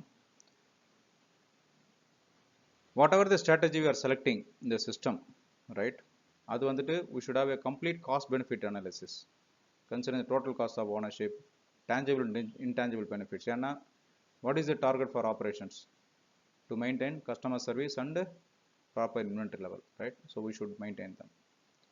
அண்ட் நடுவில் நான் பிளானிங் ஃபேமிலின்றதை பற்றி நான் சொல்லியிருக்கேன். அதில் பிளானிங் ஃபேமிலி என்னன்னாக்கா பிளானிங் பிஓஎம் டிஃபைன் பண்ணும்போது ப்ராப்பராக அதை கம்பைன் பண்ணி டிஃபைன் பண்ணணும், அதுக்காக தான் சொல்லியிருக்கேன் அதில். So planning with planning BOM அப்படின்னா என்ன அப்படின்னாக்கா there are strategies which are used to do this kind of planning. இதில் வந்து புஷ் புல் மாடல் நம்ம பண்ணுறோம் அப்படின்னாக்கா என்ன மீனிங்? நான் புஷ் அப்படின்னாக்கா காம்பனண்ட் வந்து ஃபோர்காஸ்ட்டை பேஸ் பண்ணி ப்ரொடியூஸ் பண்ணி வச்சிடறோம் அல்லது வாங்கி வச்சிடறோம். புல் மாடலில் ஃபினிஷ் ப்ராடக்ட் வந்து எப்போ கஸ்டமர் ஆர்டர் வருதோ அப்போ தான் ப்ரொடியூஸ் பண்ணால் தான் pull model. For assemble to order இந்த கேஸில் நம்ம வந்து strategies planning with planning material use பண்ணிக்கலாம். நம்ம 50-60 சொன்ன அதை பேஸ் பண்ணி அந்த ஸ்ட்ராட்டஜி யூஸ் பண்ணும்போது plan PIR plan independent requirement வந்துட்டு ஃபினிஷ் ப்ராடக்ட்டுக்காகவோ அல்லது பிளானிங் ஃபேமிலிக்காகவோ போட்டுறோம். அதில் இப்போ பிளானிங் ஃபேமிலி போடும்போது ஒரு வெர்ச்சுவல் மெட்டீரியல் ஒன்று கிரியேட் பண்ணுறோம், பிளானிங் மெட்டீரியல் அப்படின்னு சொல்லி. அது வந்து மெட்டல் மாஸ்டரில் பிளானிங் மெட்டல் ஃபீல்டுன்னு ஒன்று இருக்குது, எம்ஆர்பி 3 வியூவில், அங்கே போய் ஃபில் பண்ணுவோம். ஸோ கஸ்டமர் ஆர்டர் வரும்போது அந்த பிளானிங் மெட்டீரியலில் இருக்கக்கூடிய ப்ராடக்ட்டுக்கு கஸ்டமர் ஆர்டர் வரும்போது சிஸ்டம் வந்து அந்த பிளானை கன்சியூம் பண்ணும். ஸோ இந்த பிளானை கன்சியூம் பண்ணணும்னு சொல்லியா கன்சம்ஷன் பிளானிங் முன்னாடி நம்ம ஸ்ட்ராட்டஜி பற்றி பேசணும் தான் கன்சம்ஷன் ஆஃப் பிளானிங் அப்படின்னு சொல்லிட்டு அந்த கன்சம்ஷன் பிளானிங் எப்படி நடக்குதுன்றதை நெக்ஸ்ட் செஷனில் பார்க்கலாம். அடுத்தது components of planning material are plant based on planning BOM. அது என்னன்றதை இப்போ அடுத்து பார்க்கலாம். பிளானிங் BOM கிரியேட் பண்ணுறது எப்படின்றத இங்கே எக்ஸ்பிளைன் பண்ணியிருக்கோம் எக்ஸாம்பிளோட. ஃபார் எக்ஸாம்பிள் ஒரு பிளானிங் ஃபேமிலி F1 அப்படின்னு ஒன்று இருக்குது. அதில் வந்து finish product FP1, FP2, FP3 இருக்குது. அது வந்துட்டு ஒரு 10 நம்பர் விற்றுருக்கு, இன்னொரு 15 நம்பர் விற்றுருக்கு, FP3 வந்து 10 நம்பர் விற்றுருக்கு. ஒவ்வொரு ப்ராடக்ட்டுக்கும் BOM இருக்குது. FP1 வந்து காம்பனன்ட் 1, 2, 3 2 நம்பர் 4 நம்பர் 1 நம்பர் இந்த BOM இருக்குது. ஸோ அந்த 10 நம்பர் FP1 வைக்கிறதுக்கு காம்பனன்ட் 1 வந்து 20 நம்பர் யூஸ் பண்ணியிருக்கோம், காம்பனன்ட் 2 வந்துட்டு 40 நம்பர் யூஸ் பண்ணியிருக்கோம், காம்பனன்ட் 3 வந்து 10 நம்பர் யூஸ் பண்ணியிருக்கோம். அதே மாதிரி FP2 15 நம்பர் வைக்கிறதுக்கு காம்பனன்ட் 4 30 நம்பர் யூஸ் பண்ணியிருக்கோம், காம்பனன்ட் 1 30 நம்பர் யூஸ் பண்ணியிருக்கோம், காம்பனன்ட் 2 60 நம்பர் யூஸ் பண்ணியிருக்கோம், அந்த மாதிரி யூஸ் பண்ணியிருக்கோம். இப்போ இதை பேஸ் பண்ணி எப்படி பிளானிங் BOM கால்குலேட் பண்ணுறது? இப்போ என்ன செய்யணும், முதல்ல ஒரு காம்பனண்டைய குவான்டிட்டி யூஸ் பண்ணதை ஆட் பண்ணிக்கணும். Component 1 70 number, component 2 100 number, component 3 35 number, அதை ஆட் பண்ணிக்கணும். அண்ட் இது வந்து எதுக்கு நம்ம யூஸ் பண்ணியிருக்கோம் அப்படின்னாக்கா 35 நம்பர் ஃபேமிலி சோல்டுன்னு சொல்லியிருக்கோம். அது எங்கேருந்து வந்தது? இந்த FP1 10 number, FP2 15 number, FP3 10 number சொல்லியிருக்கோம் இல்லையா, அது டோட்டலாக கூட்டினா 35 நம்பர். ஸோ அந்த 35 number as a planning family விற்கிறதுக்கு காம்பனன்ட் 1 70 நம்பர் யூஸ் பண்ணியிருக்கோம், காம்பனன்ட் 2 100 நம்பர் யூஸ் பண்ணியிருக்கோம்னு வந்துருக்கு. ஸோ இப்போ ஒரு ஃபேமிலி, அதாவது ஒரு நம்பர் அந்த ஃபேமிலியில் ப்ரொடியூஸ் பண்ணோம்னாக்கா, ஃபார் எக்ஸாம்பிள் காம்பனன்ட் 1 எத்தனை தேவைப்படும்? 70 டிவைடட் பை 35 2 நம்பர்ஸ். நம்ம காம்பனன்ட் 2 எவ்வளோ தேவை? 100 டிவைடட் பை 35 2.86. அந்த மாதிரி அந்த காம்பனன்ட் வந்து அரைவ் பண்ணுறோம். இதுதான் வந்துட்டு coefficient of the planning BOM. So ஒரு பிளானிங் மெட்டீரியல் ப்ரொடியூஸ் பண்ணுறதுக்கு காம்பனன்ட் 1 2 நம்பர், காம்பனன்ட் 2 2.86 கிரியேட் பண்ணலாம். இதுதான் பிளானிங் BOM கோஎஃபிஷியன்ட். இந்த மாதிரி பிளானிங் BOM கோஎஃபிஷியன்ட் யூஸ் பண்ணும்போது நம்மளுடைய பிளானிங் வந்து இந்த பிளானிங் மெட்டீரியல் பேஸ் பண்ணி பிளானிங் கோஎஃபிஷியன்ட் பேஸ் பண்ணி ஸ்டாக்ல காம்பனன்ட் வாங்கி வச்சிருவோம். பட் ப்ராடக்ட் வந்துட்டு ஒன்லி வந்து சேல் ஆர்டர் வரும்போது தான் ப்ரொடியூஸ் பண்ணுவோம், அதுக்கு முன்னாடி ப்ரொடியூஸ் பண்ண மாட்டோம். ஃபார் எக்ஸாம்பிள் F1 அப்படின்ற ஃபேமிலி 100 நம்பர் என்டர் பண்ணியிருக்கோம். அந்த 100 பேஸ் பண்ணி காம்பனன்ட் 1 200 நம்பர் வாங்கிடுவோம், காம்பனன்ட் 2 286 வாங்குவோம், காம்பனன்ட் 3 100 நம்பர் வாங்குவோம், வாங்கி ஸ்டாக்ல வைப்போம். பட் ப்ரொடக்ஷன் பண்ணுவோமா? ஃபினிஷ் ப்ராடக்ட்டை பண்ண மாட்டோம். பட் எப்போ பண்ணுவோம்? ஃபினிஷ் ப்ராடக்ட் 1 ஒரு 10 நம்பர் ஆர்டர் வருதுன்னு வச்சுங்க, அப்போ அந்த ப்ரொடக்ஷன் பண்ணுவோம். அந்த ஃபினிஷ் ப்ராடக்ட் 1 சேல் ஆர்டர் வந்ததுனாக்கா அப்போ பிளான் இப்போ F1 100 சொன்னோம் இல்லையா, அது வந்து 90 ஆகிடும். ஸோ அது 90, FP1 10 இருக்கும். ஸோ அது பேலன்ஸ் ஆகிட்டே இருக்கும். ஸோ இதுதான் planning material and planning BOM use பண்ணுற ஒரு சீக்ரெட். இது வந்து ரொம்ப ஒரு எஃபெக்டிவான ஒரு மெத்தடாலஜி. இது நான் ப்ராக்டிக்கலாக யூஸ் பண்ணியிருக்கேன். இது ரொம்ப ரிசல்ட் கொடுத்துருக்குது. அதனால தான் நான் செஷனில் இதை வந்து உள்ளே கொண்டு வந்து நான் ஷேர் பண்ணுறேன் உங்ககிட்ட. நீங்கள் இதை என்ன பண்ண உங்கள் சிஸ்டமில் டெஸ்ட் பண்ணி பாருங்கள், ரிசல்ட்ஸ் கண்டிப்பாக நல்லா வரும். எஸ்பெஷலி உங்கள் BOM of products like FP1 FP2 பார்த்து நிறைய காமன் மெட்டீரியல்ஸ் இருக்குது, ஒரு சில மெட்டீரியல் தான் வேரி ஆகுது. அப்படின்ற சமயத்தில் இந்த கான்செப்ட் வந்து ரொம்ப யூஸ்ஃபுல்லாக இருக்கும். டெஸ்ட் பண்ணி பாருங்கள், it will be very effective. இங்கே வந்து நம்ம ஒரு சில ஸ்ட்ராட்டஜி தான் பேசியிருக்கோம். பட் இந்த ஸ்ட்ராட்டஜிஸே ரொம்ப powerful. At the same time பொதுவாக நிறைய யூஸ் பண்ணுற ஸ்ட்ராட்டஜிஸ். நம்ம கோர்ஸில் வந்துட்டு நம்ம ஸ்ட்ராட்டஜி 40 தான் யூஸ் பண்ண போகிறோம். அதே சமயத்தில் ஓரளவுக்கு அந்த பேசிக் டீட்டெயில்ஸ்லாம் முடிச்ச அப்புறம் ஒரு சில மற்ற ஸ்ட்ராட்டஜிஸும் நம்ம யூஸ் பண்ணி எப்படி அது ஒர்க் ஆகுதுன்னு சொல்லி பார்க்கலாம். ஏன்னா எல்லா ஸ்ட்ராட்டஜிஸும் வந்துட்டு ஒரே கோர்ஸில் எக்ஸ்பிளைன் பண்ணுறது வந்து வெரி வெரி டிஃபிகல்ட் டாஸ்க். அதனால் நான் என்ன சஜஸ்ட் பண்ணுறேன்னாக்கா, நீங்கள் எல்லாருமே இந்த ஃபண்டமெண்டல் கான்செப்ட்ஸ் இப்போ MTS MTO ATOலாம் எக்ஸ்பிளைன் பண்ணல, அது வந்து திருப்பி நீங்கள் பார்க்கணும். எப்போ டவுட் இருந்தாலும் இங்கே வந்து பாருங்கள். ப்ளஸ் நீங்கள் வந்து இந்த தரோவாக பேசிக் திங்ஸ்லாம் நல்லா அண்டர்ஸ்டாண்ட் பண்ண அப்புறம் வேறு ஸ்ட்ராட்டஜி போட்டு பார்த்து டெஸ்ட் பண்ணி பாருங்கள். மீன் டைம் ஒவ்வொரு ஸ்ட்ராட்டஜியும் நான் எக்ஸ்பிளைன் பண்ணியிருக்கேன் இல்லையா, இந்த மாதிரி எக்ஸ்ப்ளனேஷன் வந்துட்டு ஒரு கொஞ்சம் வேறு மாதிரி ஃபார்மேட்டில் பட் ஃபுல் டீட்டெயிலாக கொடுத்துருக்கிற மாதிரி ஃபுல் டாக்குமெண்ட் ஒன்று இருக்குது. அந்த டாக்குமெண்ட் யாருக்காச்சும் வேணும் அப்படின்னாக்கா இந்த info@wegrowin.com இந்த மெயில் வந்துட்டு எனக்கு அனுப்பிச்சி விடுங்க. நான் வந்து அந்த டாக்குமெண்ட்டை ஷேர் பண்ணுறேன் உங்களுக்கு. இப்போ வந்து கன்சம்ஷன் மோட் அப்படின்னு சொல்லி பார்க்குறோம். கன்சம்ஷன் மோடு அதை பற்றி எதுக்கு பேசுகிறோம் அப்படின்னாக்கா, நம்ம வந்து நார்மலாக வந்து ஒரு பிளான் ஸ்டார்ட் பண்ணும்போது PIR என்டர் பண்ணுறோம், பிளான் இண்டிபெண்டன்ட் ரெக்யர்மெண்ட். அந்த PIRன்றது வந்து இட் இஸ் ஜஸ்ட் ஃபோர்காஸ்ட் தான். ரைட், ஃபோர்காஸ்ட்டே ரொம்ப நேரம் இருந்துட்டு இருக்க முடியாது, ஏன்னா நம்ம ஆக்சுவல் ஆர்டர்ஸ் வருது. ஸோ அந்த ஆக்சுவல் ஆர்டர்ஸ் வரும்போது அந்த நம்ம ஏற்கனவே போட்டு அந்த ஃபோர்காஸ்ட்டை கன்சியூம் பண்ணிட்டு ஆக்சுவல் ஆர்டர்ஸ் அங்கே ரிப்ளேஸ் ஆகணும். அது எந்த மாதிரி ரூல்ஸ் படி போய் ஆகணும், முன்னாடி போய் கன்சியூம் ஆகணுமா பின்னாடி போய் கன்சியூம் ஆகணுமா, அதெல்லாம் நம்ம டிஃபைன் பண்ணுறது தான் அந்த கன்சம்ஷன் மோடும் இந்த பேக்வர்ட் அண்ட் ஃபார்வர்ட் பீரியடும் மெயின்டைன் பண்ணுறோம் அதில். ஸோ கன்சம்ஷன் மோட் அப்படின்றத வந்து it is defining whether we go for backward இல்லை ஃபார்வர்டில் போகிறோமா அப்படின்றத வந்து டிஃபைன் பண்ணுறது. இதில் ஒன்றுன்ற பேராமீட்டர் செலக்ட் பண்ணோம்னாக்கா பேக்வர்டு கன்சம்ஷன், அதாவது சிஸ்டம் வந்து பின்னாடி போகும், பாஸ்ட் டேட்டுக்கு போயிட்டு அங்கே இருக்கிற பிளானை கன்சியூம் பண்ணும். அதாவது இன்னிலேருந்து எத்தனை நாள் பின்னாடி போகணும் அப்படி கன்சியூம் பண்ணும். 2ன்றது போட்டோம்னா முதல்ல பேக்வர்டு போகும், அதுக்கப்புறம் ஃபார்வர்டு போகும். சப்போஸ் 3 போட்டோம்னாக்கா ஃபார்வர்டில் போகும், பேக்வர்டில் போய் பார்க்காது. ஸோ பேக்வர்டில் இருக்கிற பிளான்லாம் நம்ம தூக்கணும் அப்பப்போ. அது 4 போட்டோம்னா ஃபார்வர்டில் போகும். அப்புறம் சப்போஸ் அங்கே எதுவும் அந்த கன்சம் பண்ணுறதுக்கு வந்து பிஆர் குவான்டிட்டி இல்லைனாக்கா பேக்வர்டு போகும். அதான் வந்து 4. இதில் பேக்வர்டு கன்சம் பீரியட் அப்படின்னாக்கா எவ்வளோ டேஸ், நம்பர் ஆஃப் டேஸ் வந்து இங்கே ஒர்க்கிங் டேஸ், எவ்வளோ டேஸ் வந்துட்டு நம்ம பின்னாடி போய் பார்க்கணும் அந்த பேக்வர்டு. ஸோ இங்கே வந்து நம்ம 5 டேஸ்ன்னு போட்டோம்னா இன்னிலேருந்து 5 டேஸ் பின்னாடி போய் பார்க்கணும்னு சொல்கிறது. அடுத்தது ஃபார்வர்டு கன்சம்ஷன் டேஸ், எவ்வளோ ஃபார்வர்டு போய் பார்க்கணும், லைக் இன்னிலேருந்து ஒரு 10 டேஸ் போகணும் அப்படின்றது ஃபார்வர்டில் போய் பார்க்குறது. இதில் இந்த டேஸ் வந்து பார்த்தீங்கன்னா ரெண்டுமே working days. Okay, backward consumption டேஸும் சரி, ஃபார்வர்டு கன்சம் பீரியடும் சரி, எல்லாமே ஒர்க்கிங் டேஸ் வந்து டிஃபைன் பண்ணியிருக்கோம். நான் ஏற்கனவே எக்ஸ்பிளைன் பண்ணியிருக்கேன் what is calendar day, what is working டேஸ்ன்னு சொல்லிட்டு. ஸோ இது வந்து கேர்ஃபுல்லாக பார்த்துக்கோங்க. இந்த கன்சம்ஷன் எப்படி ஆகுதுன்றது இங்கே வந்து ஒரு சின்ன சார்ட்லோட எக்ஸ்பிளைன் பண்ணியிருக்கு. அதாவது இங்கே வந்து பிளான் இருக்குது, ரைட்? இந்த பிளான் இருக்குனாக்கா அந்த பிளான் வந்துட்டு இப்போது நமக்கு வந்துட்டு இந்த பீரியடில் இந்த பிளான் இருக்குது. சேல் ஆர்டர் சப்போஸ் இங்கே வந்து ஆர்டர் என்டர் பண்ணுறோம், இங்கே இருக்கிற பிளானை போய் பேக்வர்டில் போய் கன்சியூம் பண்ணும். அதே மாதிரி இங்கே வந்துட்டு நம்ம பிளான் இருக்குது, அப்போ என்ன இப்போ ஆர்டர் என்டர் பண்ணுறோம் அப்படின்னாக்கா இங்கே போய் பிளானை போய் பேக்வர்டில் போய் கன்சியூம் பண்ணும். ஸோ பேக்வர்டில் போகுது. ஃபார்வர்டு போட்டோன்னா என்ன ஆகும், சப்போஸ் வந்து நம்ம வந்து இங்கே ஆர்டர் என்டர் பண்ணுறோம், ஃபார்வர்டில் என்ன பிளான் இருக்கோ அதை போய் கன்சியூம் பண்ணோம், ரைட்? இப்போ பேக்வேர்டு இல்லை ஃபார்வர்டு கன்சம்ஷன் மிக்ஸ் பண்ணி போட்டிருந்தோம்னாக்கா முதல்ல போய் பேக்வேர்டு இருக்கிறத கன்சியூம் பண்ணோம், அதுக்கப்புறம் ஃபார்வர்டுக்கு போய் கன்சியூம் பண்ணோம். இல்லை ஃபார்வர்டு அண்ட் பேக்வேர்டு போட்டோம்னா முதல்ல போய் ஃபார்வர்டில் கன்சியூம் பண்ணிட்டு அப்புறம் பேக்வேர்டு வந்து கன்சியூம் பண்ணோம். இப்படி தான் வந்து பிளான் வந்து கன்சியூம் பண்ணோம் சிஸ்டம் வந்து ஆர்டர் என்டர் பண்ணும்போது. அது ஒரு எக்ஸாம்பிளோட பின்னாடி எக்ஸ்பிளைன் பண்ணுறோம் டீட்டெயிலாக. Don't worry. இப்போ இந்த கன்சம்ஷன் மோடு அது பார்க்கும்போது நம்ம சொன்னோம் பீரியட் என்டர் பண்ணுறது வந்துட்டு it is based on the number of working days, it is not based on the number of calendar, it is number of working days. அப்புறம் sale orders, material reservation, dependent requirement எல்லாமே வந்து they will consume based on the strategy what we maintain. இதை பற்றி ஸ்ட்ராட்டஜியில் நம்ம discuss பண்ணியிருக்கோம், எப்படி வந்து plan consume ஆகும், எதை பேஸ் பண்ணி கன்சியூம் ஆகும், எப்போ கன்சியூம் ஆகும் சொல்லி நம்ம ஏற்கனவே பேசியிருக்கோம். அதில் அதை கொஞ்சம் ரெஃபர் பண்ணிக்கோங்க. அதுக்கப்புறம் சப்போஸ் கஸ்டமர் ரெக்யர்மெண்ட் வந்து இந்த பீரியடை விட்டு தாண்டி இருந்ததுனாக்கா, ரைட், அப்போ வந்து கன்சியூம் ஆகாது. அதே மாதிரி குவான்டிட்டி இதோட தாண்டி போட்டாலும் கன்சியூம் ஆகாது.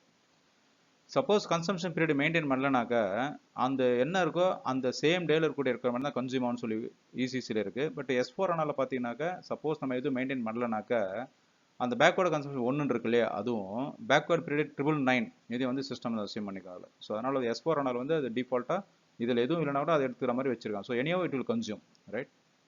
அதுக்கப்புறம் இந்த allocation of customer requirement PR கூட பண்ணும்போது இது வந்து டைனமிக்.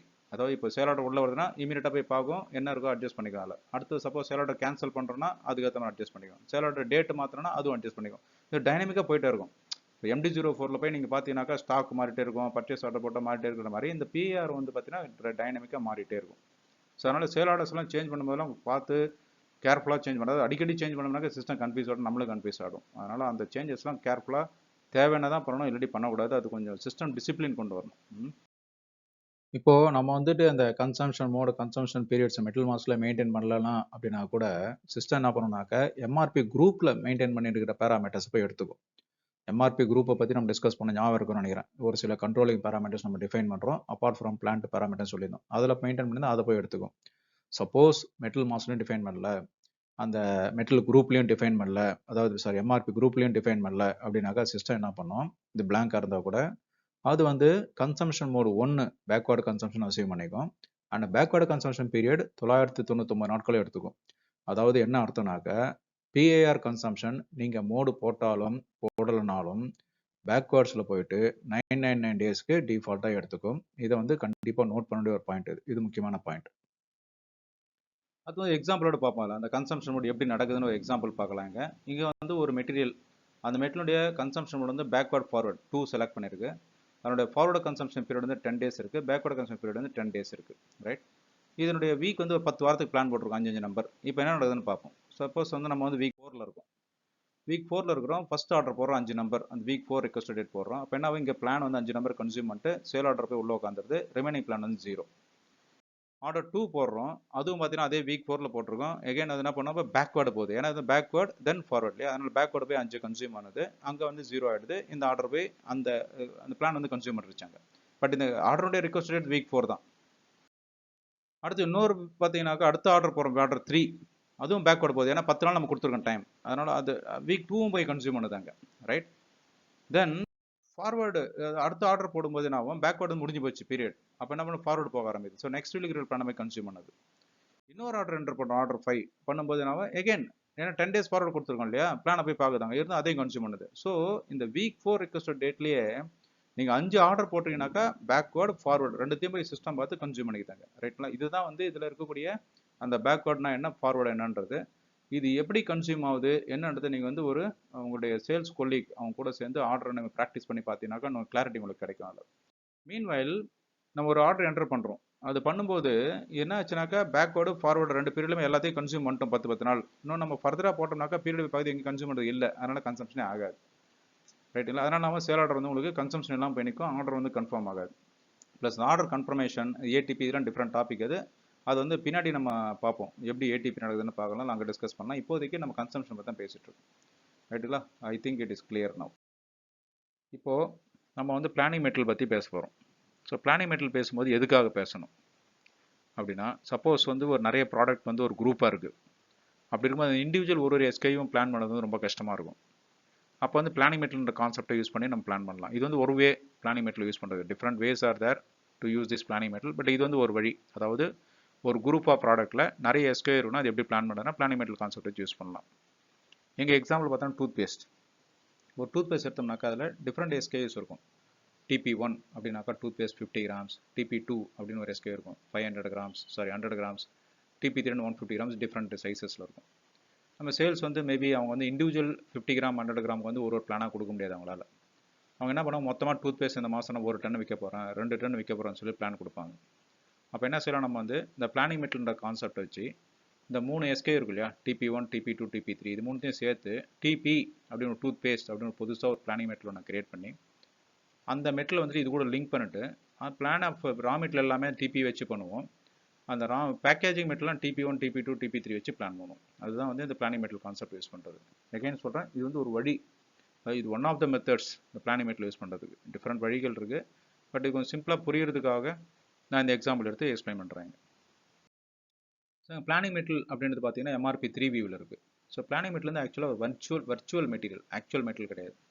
இந்த பிளானிங் மெட்டீரியல் என்ன பண்ணும், MRP3 வியூவில் ஆக்சுவல் மெட்டீரியலோட லிங்க் பண்ணுவோம். ஃபார் எக்ஸாம்பிள் இந்த TP1 அப்படின்ற மெட்டல் மாஸ்டரில் போனோம்னா MRP3யில் பிளானிங் மெட்டல் வந்து டூத் பேஸ்ட் அப்படின்னு இருக்கும் TP. அது மாதிரி TP2 உடைய MRP3 வியூ போனோம்னா அங்கே வந்து பிளானிங் மெட்டல் வந்து TPன்னு இருக்கும். ஸோ அந்த மாதிரி ஒவ்வொரு மெட்டலும் வந்து அந்த பிளானிங் மெட்டலோட லிங்க் பண்ணுறோம். அந்த பிளானிங் மெட்டல் டூத் பேஸ்ட்னு போட்டோம் இல்லையா, அதுக்கு வந்து பிளானிங் BOM கிரியேட் பண்ணிப்போம். அந்த பிளானிங் BOMனா என்ன, அது எப்படி கிரியேட் பண்ணுறது, அது என்னன்றதுலாம் வந்து நம்ம செஷன் 22 டிஸ்கஸ் பண்ணியிருக்கோம். அந்த ATO ஸ்ட்ராட்டஜி பற்றி பேசும்போது பேசியிருக்கோம். பார்க்காதவங்க அந்த செஷன் கொஞ்சம் பார்த்துக்குவாங்க. ஸோ இப்போ இந்த பிளானிங் மெட்டீரியல் பேஸ் பண்ணி நம்ம பண்ணும்போது அந்த ரா மெட்டீரியல்லாம் முதல்ல பிளான் பண்ணுவோம், பேக்கிங் மெட்டீரியல் வந்து ஆக்சுவல் ஆர்டர் வரும்போது பிளான் பண்ணுவோம். அப்படி தான் நடக்கும், right. This is the planning material concept. Planning plant அப்படின்னா எந்த பிளான்ட்ல வந்து பிளான் பண்ணுறோம், எங்கே வந்து கூட்ஸ் விசிட் நடக்கணும் அப்படின்றது பிளானிங் பிளான்ட்.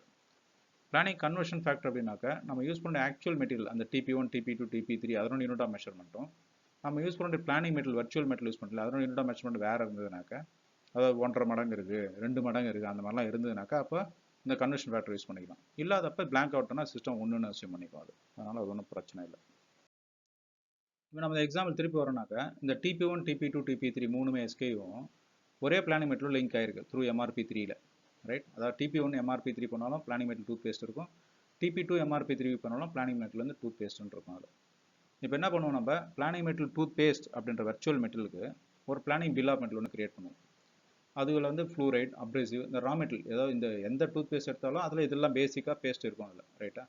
பட் அதோட individual packaging materials like packaging tube, primary packing, secondary card, இதெல்லாம் வந்து அந்தந்த எஸ்கேவை பேஸ் பண்ணி மாறும். அது வந்து ஆக்சுவல் சேல் ஆர்டர் பேஸ் பண்ணி மாறும் அது. ஸோ நம்ம என்ன பண்ணுவோம், இந்த planning BOM and planning material base பண்ணி முதல்ல வந்து ரா மெட்டீரியல் பிளான் பண்ணுவோம். அப்போ ரா மெட்டீரியலாக நமக்கு ரெடியாக இருக்கும், எப்போ ஆர்டர் வருதோ அப்போ அதை ஃபினிஷ் பண்ணி அந்த 50 கிராமில் 100 கிராமில் 150 கிராமில் ஃபில் பண்ணி கொடுத்துருவோம். அது அகேன் அந்த பிளானிங் BOMனா என்ன அப்படின்றது செஷன் 22ல் பார்க்கலாம், ரைட். இப்போ வந்து இது எப்படி ஆக்சுவலாக நடக்குது அப்படின்னாக்கா, நம்ம வந்து பிளான் ஃபார் டூத் பேஸ்ட் அப்படின்றது 500 அப்படின்னு வீக் 4ல் என்டர் பண்ணியிருக்கோம். இப்போ ஒரு சேல்ஸ் ஆர்டர் ஃபார் TP1 அந்த வீக் 4ல் வருது. அது 50 நம்பர்ஸ் வருதுன்னு வச்சுங்க டிபி ஒன்றுக்கு. அப்போ என்ன பண்ணணும், முதல் பிளான் வந்து 50 நம்பர்ஸ் வந்து சேல் ஆர்டர் புக் ஆகிட்டு மீதி 450 இருக்கும். அப்புறம் டிபி டூக்கு வந்து ஒரு 100 நம்பர்ஸ் ஆர்டர் வருதுனாக்கா அதை கன்சியூம் பண்ணி மீதி 350 நம்பர் இருக்கும். அப்புறம் டிபி த்ரீக்கு 150 வந்ததுனாக்கா அதை கன்சியூம் பண்ணி மீதி 200 நம்பர் இருக்கும். ஸோ இந்த மாதிரி அந்த பிளான் ஆஃப் டூத் பேஸ்ட் அது வந்து ஒன்று தான். ஆனால் இண்டிவிஜுவல் எஸ்கியூஎஸ் போய்ட்டு ஒரு ஒன்று போயிட்டு அந்த டூத் பேஸ்ட் இந்த பிளான் வந்து கன்சியூம் பண்ணுது. ஸோ இந்த வெர்ச்சுவல் மெட்டல் யூஸ் பண்ணி மற்ற நம்ம ரெகுலர் எஸ்கியூஎஸ் நம்ம கன்சியூம் பண்ணுறாங்க, ரைட்? ஸோ இதுதான் ரொம்ப சிம்பிளான ஒரு எக்ஸ்ப்ளனேஷன் இது. இதை வந்து நீங்கள் சிஸ்டமில் போட்டு ப்ராக்டிஸ் பண்ணி பார்த்தீங்கன்னா உங்களுக்கு ஈஸியாக புரிஞ்சிடும். அது அந்த பிளானிங் பியூஎம் என்னன்றதும் நம்ம செஷன் 22ல் பார்த்துருங்க. ஸோ இது நல்லாவே யூஸ் பண்ணலாம். அது எங்கே நிறைய வெரைட்டி இருக்குது, இண்டிவிஜுவலாக இப்போ ஒன்றா பிளான் பண்ணலாம் கஷ்டமாக இருக்குன்னா இந்த கான்செப்ட் ரொம்ப யூஸ்ஃபுல்லாக இருக்கும். ஸ்ட்ராட்டஜியும் 63 இல்லை 50 இல்லை 52 அந்த மாதிரி ஸ்ட்ராட்டஜி யூஸ் பண்ணோம்னாக்கா this will give very good benefit. Okay, so நம்ம சொன்ன மாதிரி அந்த TP1 TP2 TP3 அந்த பிளான் வந்து என்டர் பண்ணியிருக்கோம். அது கன்சம்ஷன் அங்கே ஆகுது. அது அந்த கன்சம்ஷனை பேஸ் பண்ணி தான் அந்த பிளான் வந்து ஆக்சுவல் ஆர்டராக கன்வெர்ட் ஆகுதுங்க. இந்த அவைலபிலிட்டி செக் வந்து MRP3 வியூவில் ஒரு 3 ஃபீல்டில் இருக்குது. ஃபர்ஸ்ட் வந்து அவைலபிலிட்டி செக். அது வந்து ஃபீல்டு என்னன்னாக்கா எப்படி வந்து மெட்டல் வந்து அவைலபிலிட்டி செக் பண்ணுறது, எங்கே ஏன் பேராமீட்டர்லாம் கன்சிடர் பண்ணணும், சேல்ஸ் ஆர்டர் அப்போ எப்படி பண்ணணும், பிளானிங் அப்போ என்ன பண்ணணும், ப்ரொடக்ஷன் அப்போ என்ன செய்யணும், டெலிவரி அப்போ எப்படி இந்த அவைலபிலிட்டி செக் பார்க்கணும்னு சொல்கிறது தான் இந்த அவைலபிலிட்டி செக் இருக்குது. இது வந்து master scheduler, MRP controller, internal logistics பார்க்குறவங்க, ஈவன் பையர்ஸ் கூட தெரிஞ்சுட்டா ரொம்ப நல்லது. நாட் ஓன்லி யூசர்ஸ் பட் கன்சல்டன்ஸுக்கும் இது வந்து சில டவுட்ஸ் எதனா அதை கிளாரிஃபை பண்ணிக்கிறது பெட்டர். இது ஏன்னா இது செட் பண்ணுறது ரொம்ப ரொம்ப முக்கியம் எனி ஆர்கனைசேஷன். ஏன்னா ஷார்ட்டேஜ் லிஸ்ட் எடுக்கிறதோ இல்லை இப்போ சேல் ஆர்டர் கமிட் பண்ணுறதோ ப்ரொடக்ஷன் ஆர்டர் கமிட் பண்ணுறது எல்லாமே இந்த பேராமீட்டர் பேஸ் பண்ணி தான். அதனால் இது ரொம்ப முக்கியம். அதை பற்றி நான் ரொம்ப டீட்டெயிலாக பேச போகிறேன் செஷனில். அடுத்து ரெப்ளனிஷ்மெண்ட் லீட் டைம். அது என்னன்னாக்கா டோட்டல் டைம், அதாவது ஒரு மெட்டீரியல் எடுத்தோம்னா அதில் இருக்கக்கூடிய பில் ஆஃப் மெட்டீரியல் எல்லாத்தையும் அவைலபிளாக எடுத்து அது ஆரம்பத்துலேருந்து கடைசி வரைக்கும் ப்ரொடியூஸ் பண்ணதுக்கு என்ன டைம் தேவை, அதான் ரெப்ளனிஷ்மெண்ட் லீட் டைம். ஒரு ஃபினிஷ் ப்ராடக்ட் வந்து இன்னோஸ் ப்ரொடக்ஷன் டைம் 1 டே வச்சிருப்பீங்க. பட் அதில் அவருடைய செமி ஃபினிஷ் குட் ஒரு 4 நாள் இருக்கும், ரா மெட்டீரியல் ஒரு 4 நாள் இருக்குனாக்கா அதோட டோட்டல் ரெப்ளனிஷ்மெண்ட் டைம் வந்து 4 + 4 + 1 9 நாள். ஸோ இந்த 9 நாள் நீங்கள் போடுவோம். அதான் ரெப்ளனிஷ்மெண்ட் லீட் டைம். அதாவது அந்த ஃபினிஷ் ப்ராடக்ட்டை நம்ம கையில் எதுவுமே இல்லைனாக்கா ஜீரோலேருந்து ப்ரொடியூஸ் பண்ணது எவ்வளோ நாள் ஆகும், அதுதான் டோட்டல் ரெப்ளனிஷ்மெண்ட் லீட் டைம். அடுத்தது கிராஸ் ப்ராஜெக்ட். கிராஸ் ப்ராஜெக்ட்னா ஒரு ஸ்டாக் வந்து ப்ராஜெக்ட் ஸ்டாக்கில் வச்சுருக்கோம். அவைலபிலிட்டி செக்கில் அந்த ப்ராஜெக்ட் ஸ்டாக்கு என்னன்றதை பார்க்காம எல்லாத்தையும் சேர்த்து அவைலபிலிட்டி பார்க்கணும் அப்படின்னாக்கா இந்த ஃபீல்டு யூஸ் பண்ணிக்கலாம். நார்மலாக சேல் ஆர்டர் ஸ்டாக் வச்சுன்னு வச்சுங்களேன், அது வந்து மற்ற சேல் ஆர்டர் வந்து அவைலபிலிட்டி பார்க்காது. பட் இந்த ஃபங்க்ஷன் யூஸ் பண்ணோம்னாக்கா மற்ற சேல் ஆர்டர் கூடிய ஸ்டாக்கையும் அவைலபிலிட்டியை கன்சிடர் பண்ணிட்டு சிஸ்டம் வந்துட்டு it will give us a proposal. அதான் வந்து கிராஸ் ப்ராஜெக்ட் ஃபெசிலிட்டி. ஃபர்ஸ்ட் வந்து அவைலபிலிட்டி செக்னா என்னன்னு பார்ப்போம். எஸ்ஐபியில் அவைலபிலிட்டி செக்ன்றது மெட்டல் அவைலபிலிட்டியும் பார்க்கலாம், கெப்பாசிட்டி அவைலபிள்னு பார்க்கலாம், ப்ரொடக்ஷன் ரிசோர்ஸ் டூல்ஸ் அவைலபிலிட்டியும் பார்க்கலாம். இந்த அவைலபிலிட்டி செக் பார்க்குறது ரொம்ப முக்கியம். ஒவ்வொரு ஸ்டேஜ்லையும் சேல் ஆர்டர் கிரியேட் பண்ணும்போது, பிளான் ஆர்டர் கிரியேட் பண்ணும்போது, ப்ரொடக்ஷன் ஆர்டர் கிரியேட் பண்ணி ரிலீஸ் பண்ணுறது, டெலிவரி பார்க்குறது, ஒவ்வொரு ஸ்டேஜிலும் ரொம்ப முக்கியமானது. அதாவது நம்ம வந்து பிளான் பண்ணும்போது MPS இல்லை MRP ரன் பண்ணி பிளான் பண்ணும்போது அது இன்புட் என்ன, பிளான் இண்டிபெண்டன்ட் ரெக்யர்மெண்ட். அந்த பிளான் இண்டிபெண்டன்ட் ரெக்யர்மெண்ட் எதை பேஸ் பண்ணி வருது, ஃபோர்காஸ்ட்டை பேஸ் பண்ணி வருது. பட் ஃபோர்காஸ்ட்ன்றது ஃபியூச்சரில் நடக்கக்கூடியது, அது கரெக்டாக இருக்குமா இல்லையான்னு தெரியாது, நிறைய சேஞ்சஸ் நடக்கும். அந்த சேஞ்சஸ்லாம் இருக்கும்போது என்ன ஆகும், என்ன இந்த மெட்டீரியல் தேவையோ அது ஷார்ட்டேஜாக இருக்கும், எது தேவையில்லை நிறைய ஸ்டாக்ல இருக்கிற மாதிரி இருக்கும். இந்த மாதிரி இஷ்யூஸ்லாம் இருக்கிறதுனால என்ன ஆகுனாக்கா அவைலபிலிட்டி செக்ன்றதை ஒவ்வொரு டைமும் செக் பண்ணுறோம்னா ப்ரோஆக்டிவாக நம்ம ஆக்ஷன் எடுத்துக்கலாம். அதனால் என்ன தேவையோ அந்த மெட்டீரியல் மட்டும் எந்த தேவையத்தில் தேவையோ அப்போ மட்டும் அவைலபிலிட்டி செக் பார்த்துட்டோம்னாக்கா நிறைய ப்ரோஆக்டிவ் ஆக்ஷன் எடுக்கிறது மூலம் ஷார்ட்டேஜையும் அவாய்ட் பண்ணலாம், மெட்டீரியல் எக்ஸஸாக வர்றதையும் நம்ம அப்பப்போ ஆக்ஷன் எடுத்து அவாய்ட் பண்ணலாம். அது வந்து ஒரு ஆர்டர் மேனேஜ்மெண்ட்டில் ஒரு சீக்வன்ஸில் போகணும் அந்த ஃப்ளோ. நான் சொன்ன மாதிரி மொத்தம் 3 டைப் இருக்குது. Material availability check, capacity availability check and production resource tool check, PRTன்னு சொல்லியிருக்கு.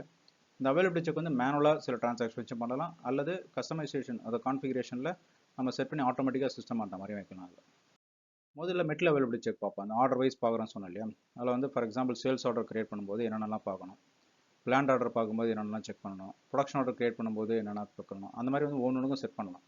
சேல்ஸ் ஆர்டர் பண்ணும்போது பிளானுக்கு எகெயின்ஸ்டாக போய் கமிட் பண்ணிட்டு பார்க்கலாம், அல்லது அவைலபிலிட்டி செக் ATP வச்சும் பார்க்கலாம். பிளான் ஆர்டர் பண்ணும்போது மெட்டீரியல் அண்ட் கெப்பாசிட்டி அவைலபிலிட்டி பார்க்கலாம். ப்ரொடக்ஷன் ஆர்டர் கிரியேஷன் ரிலீஸ் பண்ணுறப்போ PRT செக்கும் சேர்த்து பார்க்கலாம். டெலிவரி கிரியேஷன் அப்போ மெட்டீரியல் இருக்கிறத பார்க்கலாம். ஸோ ஒவ்வொரு ஸ்டேஜுக்கும் என்ன மாதிரி அவைலபிலிட்டி செக்லாம் பார்க்கணுன்றதை பிஸ்னஸ் சுச்சுவேஷனை பேஸ் பண்ணி வே டு டிஃபைன். என்னென்ன பெனிஃபிட்ஸ் இதனால், metal shortage issues sort out பண்ணலாம், ப்ரொடக்ஷன் ஆர்டர் ரிலீஸ் பண்ணுறது வந்து ஷார்ட்டேஜ் இல்லாமல் ரிலீஸ் பண்ணலாம், ஷெடியூலிங் வந்து நல்லா ப்ராப்பராக பண்ணலாம், ஷாப் ஃப்ளோரில் ஆர்டர்ஸ்லாம் ஒழுங்காக இருக்கிறதுனால கிளாரிட்டி நல்லாயிருக்கும், அதே ஃபாலோ அப் எஃபர்ட் வந்து நல்லா குறையும். ஸோ பீப்புள் வந்துட்டு ஒரு மற்ற ப்ரொடக்டிவ் ஆக்டிவிட்டி பார்க்கலாம், ப்ராப்பர் அலகேஷன் ஆஃப் மெட்டீரியல்ஸ் வந்து ஆர்டர்ஸுக்கு போகிறத நம்ம என்ஷூர் பண்ணலாம். அடுத்தது capacity availability check. Capacity availability செக்னாக்க சிஸ்டமில் நம்மகிட்ட எவ்வளோ ஆர்டர் ரிலீஸ் பண்ணியிருக்கோம், எவ்வளோ கெப்பாசிட்டி இருக்கும், அது வந்து கரெக்டாக இருக்கா இல்லையா. அதாவது கெப்பாசிட்டி ரெஸ்ட்ரிக்ஷனாக இருக்கிற இடத்துல இந்த மாதிரி கெப்பாசிட்டி செக் பண்ணுறது பெட்டர். அது ஷார்ட் டேர்ம் கெப்பாசிட்டி செக் பண்ணுறது வந்து இது வச்சு பார்த்துக்கலாம். ப்ரொடக்ஷன் ஆர்டருக்கு வந்து கெப்பாசிட்டி அவைலபிள் செக் வந்து கிரியேஷன் பண்ணுறப்பவும் பார்க்கலாம், ரிலீஸ் பண்ணுறவும் பார்க்கலாம். ஸோ கெப்பாசிட்டி ரெக்யர்மெண்ட் வந்து நம்ம கால்குலேட் பண்ணி எவாலுவேட் பண்ணுவோம். சப்போஸ் கெப்பாசிட்டி பத்தலனாக்கா கெப்பாசிட்டி லெவலிங் அப்படின்ற ஆக்டிவிட்டி ஒன்று பண்ணணும். இதெல்லாம் பின்னாடி நம்ம கெப்பாசிட்டி மேனேஜ்மெண்ட் பற்றி பேசும்போது பார்ப்போம், எப்படி லெவலிங் பண்ணுறது அதெல்லாம். அடுத்தது பிஆர்டி அவைலபிலிட்டி செக் அப்படின்னாக்கா, பிஆர்டின்றது என்ன? It may be material, it may be document, இது ஒரு டூல் ஃபிக்ஸராக இருக்கலாம், அல்லது ஒரு சின்ன எக்யூப்மெண்ட்டாக இருக்கலாம். ஃபார் எக்ஸாம்பிள் குவாலிட்டி டெஸ்டிங் எக்யூப்மெண்ட்டாக இருக்கலாம். ஸோ ப்ரொடக்ஷன் ஆர்டர் பண்ணும்போது அந்த பிஆர்டி இருந்தால் தான் பெட்டராக பண்ண முடியும்போது அந்த அவைலபிலிட்டி செக்கும் பார்த்துக்கிறது பெட்டர். இப்போ நம்ம இந்த செஷனில் வந்துட்டு மெயினாக மெட்டல் அவைலபிலிட்டி செக் தான் பார்க்க போகிறோம். மற்றதெல்லாம் நீங்கள் கொஞ்சம் செஞ்சு ப்ராக்டிஸ் பண்ணி பார்த்துக்குவாங்க. அதாவது எஸ்ஏபி ஹெல்ப்பில் நிறைய அவைலபிலிட்டி டூல்ஸ் இருக்குது.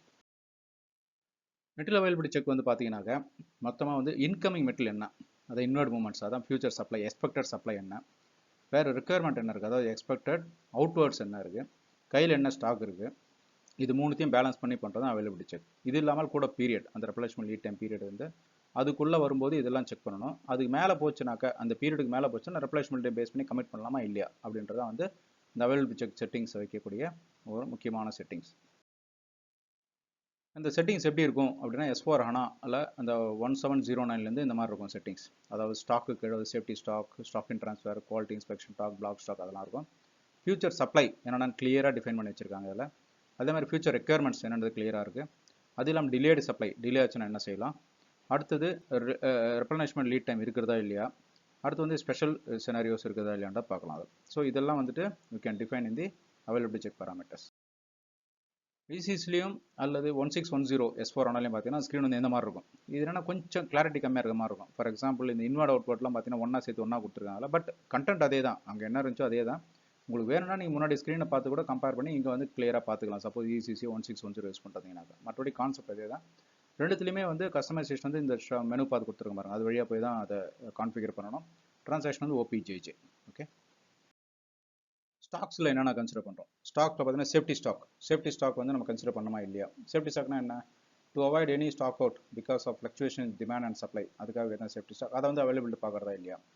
அடுத்து ஸ்டாக் அண்ட் ட்ரான்ஸ்ஃபர், மெட்டல் வந்து எது வரக்கூடியது ரெடியாக இருக்குது, இன்னொரு பிளான்ட்லேருந்து வர்றதா அல்லது இன்டர் கம்பெனிலேருந்து வர்றதா, அந்த ஸ்டாக் அண்ட் ட்ரான்ஸ்ஃபர் கன்சிடர் பண்ணுறதா இல்லையான்றது. அடுத்து குவாலிட்டி இன்ஸ்பெக்ஷன் டாக், இந்த ஸ்டாக் வந்து வாங்கும்போது குவாலிட்டி இன்ஸ்பெக்ஷன் வைப்போம், அதுக்கப்புறம் தான் கிளியர் பண்ணுவோம். ஸோ குவாலிட்டி இன்ஸ்பெக்ஷன் இருக்கும்போது மெட்டல் வந்து it's not actually available for production R sales. So அதை வந்து நம்ம அவைலபிலிட்டி வச்சுக்கிறதா இல்லையா அப்படின்றது we can decide. சில சமயம் சில ஸ்டாக் வந்து நம்ம பிளாக் ஸ்டாக்ல மூவ் பண்ணி வைப்போம் சம் ரீசன்ஸ்க்காக, அதை அவைலபிலிட்டி செக்ல வைக்கிறதா இல்லையா.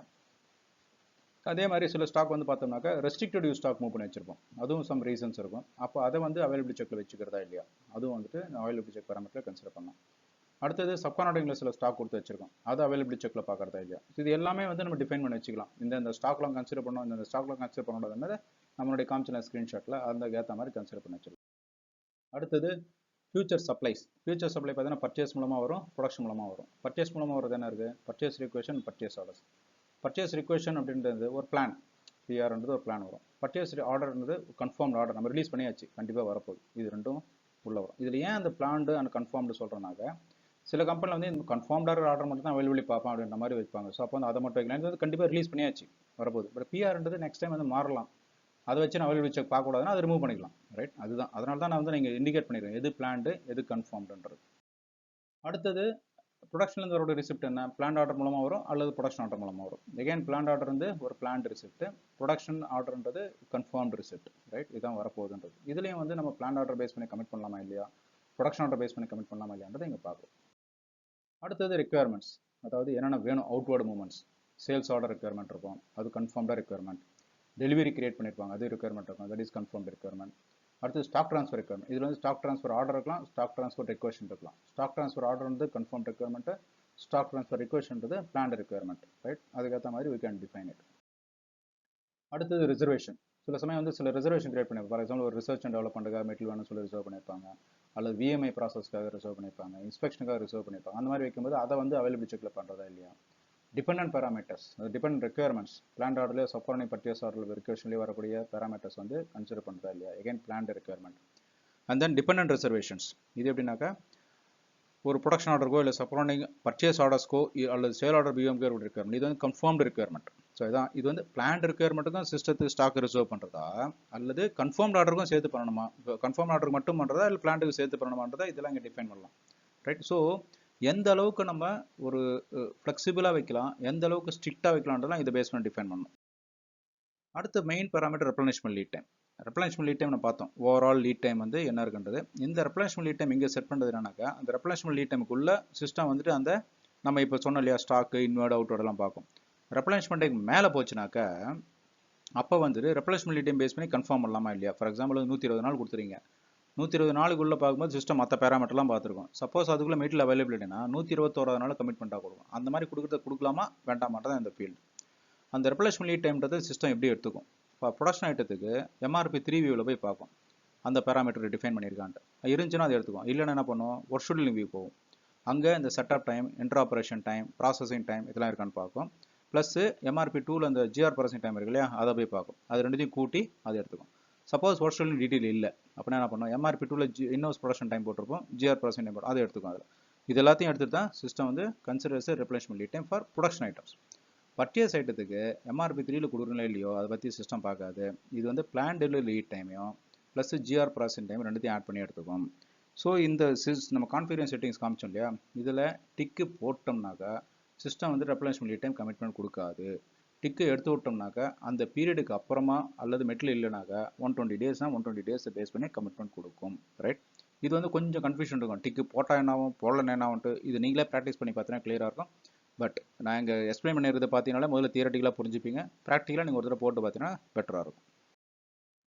அப்புறம் வேறு என்ன இருக்குது, சோரோ லொக்கேஷன் செக். சில கம்பெனி என்ன பண்ணுவாங்கனாக்கா, எனக்கு அவைலபிலிட்டி செக் பண்ணும்போது ஃபுல் பிளான்ட்லாம் பார்க்கணும். அந்த சோர் லொக்கேஷன் ஆர்டர் கிரியேட் பண்ணால் அங்கே இருக்கக்கூடிய ஸ்டாக் மட்டும் தான் பார்க்கணும். அப்போ வந்து அந்த பேராமீட்டர் வந்து நம்ம அதுக்கேற்ற மாதிரி செட் பண்ணோம்னாக்கா, அன்செக் பண்ணி வச்சோம்னாக்கா அந்த சோர் லொக்கேஷன் மட்டும் தான் சிஸ்டம் செக் பண்ணால் ரெடி பண்ணாது. ரைட், பிளான்ட் லெவலில் பண்ணாது. அடுத்து டிலேடு சப்ளை அல்லது include receipt from past and future அப்படின்னாக்கா இந்த ஆப்ஷன் யூஸ் பண்ணி எக்ஸ்பெக்டட் ரிசிப்ட் வந்து பாஸ்ட்டில் வந்து இருக்கிறத கன்சிடர் பண்ணுறதா இல்லையான்றதை we can define it. Plus system வந்து ஒரு மெசேஜ் ட்ரிகர் பண்ணும், வார்னிங் மெசேஜ். இது வந்து பாஸ்ட் ரிசிப்ட்டை கன்சிடர் பண்ணி அவைலபிலிட்டி செக் கொடுத்துருக்கணும் கொடுக்கும் அதில். ஸோ அதை பேஸ் பண்ணி பார்த்துக்கலாம். அடுத்தது மிஸ்ஸிங் பார்ட்ஸ் ப்ராசஸிங். இது வந்து using goods receipt checking period base பண்ணி you can define that missing parts வந்து MRP கண்ட்ரோலருக்கு ஒரு மெயில் மூலமாக போகிறது ஒர்க் ஃப்ளோ ட்ரிகர் பண்ணி பார்க்கலாம். ஸோ அந்த பீரியடுக்குள்ளே இந்த மிஸ்ஸிங் பார்ட் எதனா வந்ததுனாக்கா அவங்களுக்கு ஒரு மெயில் வரும். So they will get alert, oh metal வந்துருச்சு போட்டிருக்கு அப்படின்ட்டு உடனே அந்த அடுத்த ஆர்டரை ரிலீஸ் பண்ணுறதா இல்லை ஃபாலோ பண்ணுறதா என்னென்னு பார்ப்பாங்க. அதுக்கப்புறம் இந்த எலிமெண்ட்ஸ் வந்து எப்படி அப்ளை பண்ணுறது அப்படின்னாக்க ஒவ்வொரு ஸ்டேஜ்லையும் ஒரு மாதிரி அப்ளை பண்ணலாம். ஃபார் எக்ஸாம்பிள் சேல் ஆர்டருக்கு கமிட் பண்ணும்போது என்ன செய்யணும், கன்ஃபார்ம்டாக ப்ரொடக்ஷன் ஆர்டரையோ, அடுத்தது ஒரு கன்ஃபார்ம்டு ரிசிப்ட் இல்லை ரெப்ளனிஷ்மெண்ட் லீட் டைம் எல்லா ஸ்டாக் வச்சு பார்த்து பண்ணலாம். ஏன்னா வந்து சேல்ஸ் ஆர்டர் ஸ்டேஜில் இருக்குது. அது பிளான்ட் ஆர்டராக பண்ணுறோம், அதாவது பிளான்ட் ஆர்டர் பண்ண போகிறோம்னாக்கா அப்போ என்ன செய்யலாம்னாக்கா எகைன் அதே மாதிரி பார்த்துக்கலாம். பட் ப்ரொடக்ஷன் ஆர்டர் கிரியேட் பண்ணும்போது என்ன செய்யலாம்னாக்கா அப்போ வந்துட்டு நான் வந்து ரெப்ளனிஷ்மெண்ட் லீட் டைம் பார்க்கக்கூடாது. ஏன்னா ப்ரொடக்ஷன் ஆர்டர் ரிலீஸ் பண்ண போகிறேன். Actual stock, receipt and confirm issue பார்க்கணும். ப்ரொடக்ஷன் ஆர்டர் ரிலீஸ் பண்ணும்போது கன்ஃபார்ம்டாக இருக்கக்கூடிய இஷ்யூஸு கிளியர்டு ஸ்டாக் மட்டும் தான் பார்க்கணும். டெலிவரி ஆர்டர் கிரியேட் பண்ணும்போது கன்ஃபார்ம்டு இஷ்யூஸும் கிளியர்டு ஸ்டாக் தான் பார்க்கணும். அதை கொஞ்சமாக டைட்டன் பண்ணிட்டே போகிறது. இது வந்து ஒவ்வொரு கம்பெனிக்கு ஒரு மாதிரி வச்சுருப்பாங்க இதில். ரைட், அதுக்கேற்ற மாதிரி நம்ம பார்க்கணும். ஐயோ ஓகே சாரி, எது பாஸ் ஆகிட்ட மாதிரி தான் ஈவன். ஓகே, ஸோ நான் இந்த மாதிரி வந்துட்டு ஒவ்வொரு ஸ்டேஜ்லேயும் வர்றதான் வந்துட்டு அந்த ஃபார்ம் ஆகிறத வந்து இன்க்ரீஸ் பண்ணிட்டே போகிறது. அதான் ஒவ்வொரு கம்பெனியும் ஒரு மாதிரி டிஃபைன் பண்ணுவாங்க. சில கம்பெனியில் பார்த்தீங்கன்னா ப்ரொடக்ஷன் ரிலீஸ் பண்ணும்போது நான் ஸ்டாக் மட்டும் தான் பார்ப்பேன், இப்போ இங்கே கொடுத்துருவேன் அந்த மாதிரி வரும். சில கம்பெனியில் பார்த்தீங்கன்னாக்கா இல்லை நான் வரக்கூடிய எக்ஸ்பெக்டட் பர்ச்சேஸ் ஆர்டரையும் ப்ரொடக்ஷன் ஆர்டரையும் நான் கன்சிடர் பண்ணி ஏன்னா கன்ஃபார்மாக வந்துரும்னு சொல்லுவாங்க. அப்போ என்ன பண்ண அதையும் இன்க்ளூட் பண்ணிக்கலாம். That is based on the organisation we can define. Okay, இப்போ நம்ம வந்து MRP வியூ வந்து கிரியேட் பண்ணது ப்ராக்டிக்கலாக எப்படின்னு சொல்லி பார்க்கலாம். அது வந்து இப்போ நம்ம மெட்டல் மாஸ்டர் கிரியேட் பண்ண அதே டிரான்சாக்ஷன் தான் நம்ம முன்னாடி டிஸ்கஸ் பண்ண மாதிரி MM01 அதை போட்டு நம்ம இப்போ உள்ளே போகிறோம். உள்ளே போயிட்டு மெட்டல் வந்து இப்போ நான் S004 CP101 அந்த மெட்டல் எடுத்துக்கிறேன் கிரியேட் பண்ணுறதுக்கு. அது ட்ரேடிங் கூட்ஸ். அது இப்போ வந்து முன்னாடி டிஃபால்ட்டாக வந்து அப் டு MRP 2 வச்சுருக்கோம். இப்போ MRP 3யும் செலக்ட் பண்ணிட்டு டிஃபால்ட் சேவ் பண்ணிட்டு என்டர் பண்ணிட்டு உள்ளே போகிறேன். அப்போ பார்த்தீங்கன்னா organisation details plant and store location இருக்குது. அது ஏற்கனவே டிஃபால்ட்டு தான். என்டர் பண்ணிட்டு உள்ளே போகிறோம். இந்த மெட்டலுக்கு வந்துட்டு ஏற்கனவே up to purchasing view details இருக்குது. அதனால் MRP 1லேருந்து ஆரம்பிக்குது.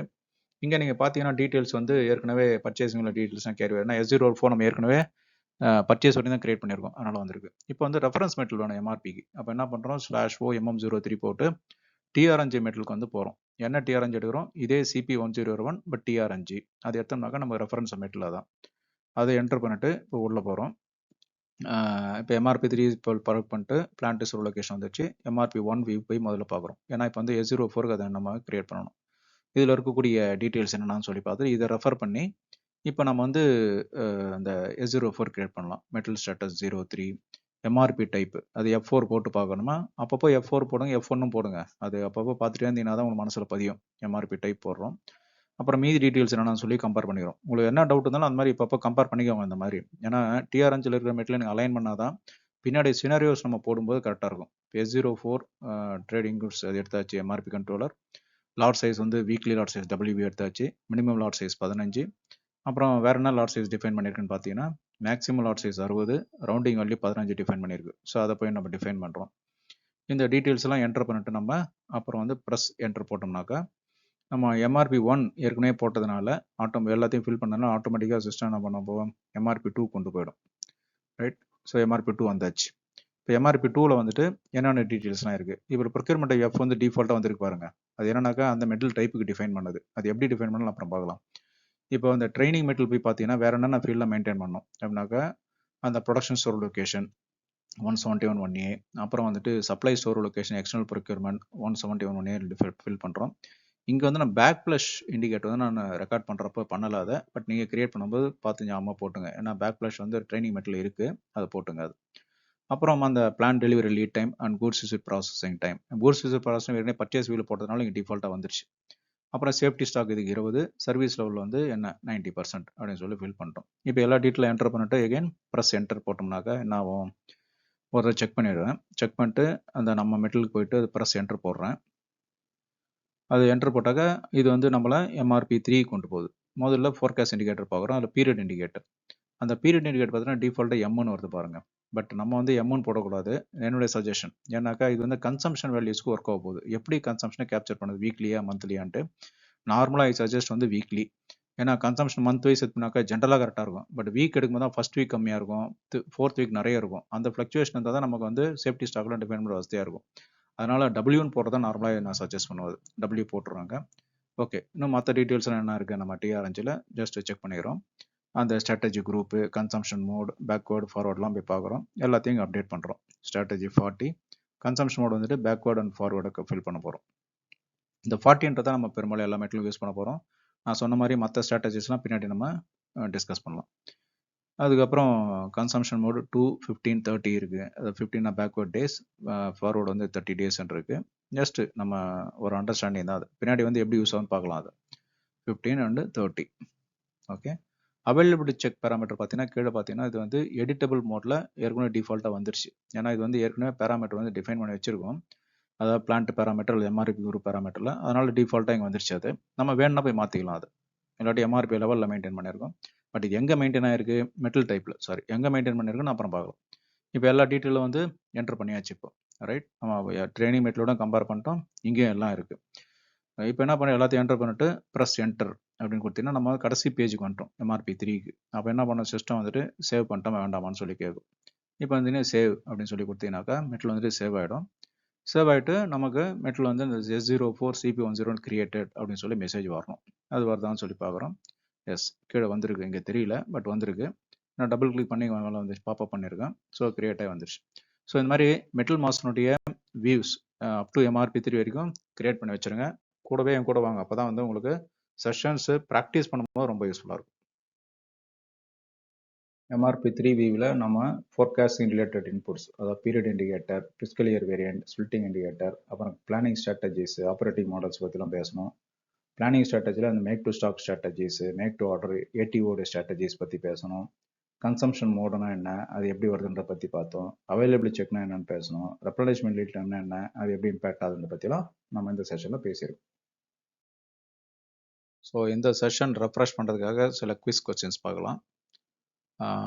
என்னென்ன ஸ்ட்ராட்டஜிஸ் வந்து மேக் டு ஸ்டாக் அதுக்கு யூஸ் ஆகுது, என்னென்ன ஸ்ட்ராட்டஜி குரூப் வந்து ப்ரொக்யூர் டு ஸ்டாக்குக்கு யூஸ் பண்ணுறோம், ஸ்ட்ராட்டஜி 10 அண்ட் 11 அது ரெண்டுத்துக்கும் உள்ள வித்தியாசம் என்ன, ஸ்ட்ராட்டஜி 40 அதனுடைய சிக்னிஃபிகன்ஸ் என்ன, நம்ம ETO MTOக்கு என்ன ஸ்ட்ராட்டஜி யூஸ் பண்ணுறோம், ETO MTOக்கு நம்ம பிளான் மெயின்டைன் பண்ணணுமா, replenishment lead time for externally procure ஐட்டம்ஸுக்கு என்ன, அதாவது எக்ஸ்டர்னல் ப்ரொக்யூர் ஐட்டத்துக்கு ரெப்ளனிஷ்மெண்ட் லீட் டைம் என்ன,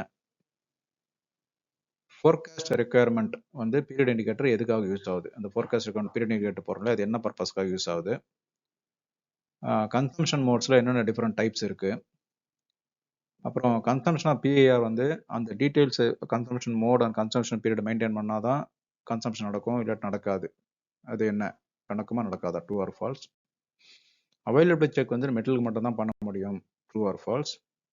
அப்புறம் அசம்பிள் டு ஆர்டர் மாடலுடைய அட்வான்டேஜ் என்ன, இதுக்கான பதில்களை அடுத்த செஷனில் பார்க்கலாம்.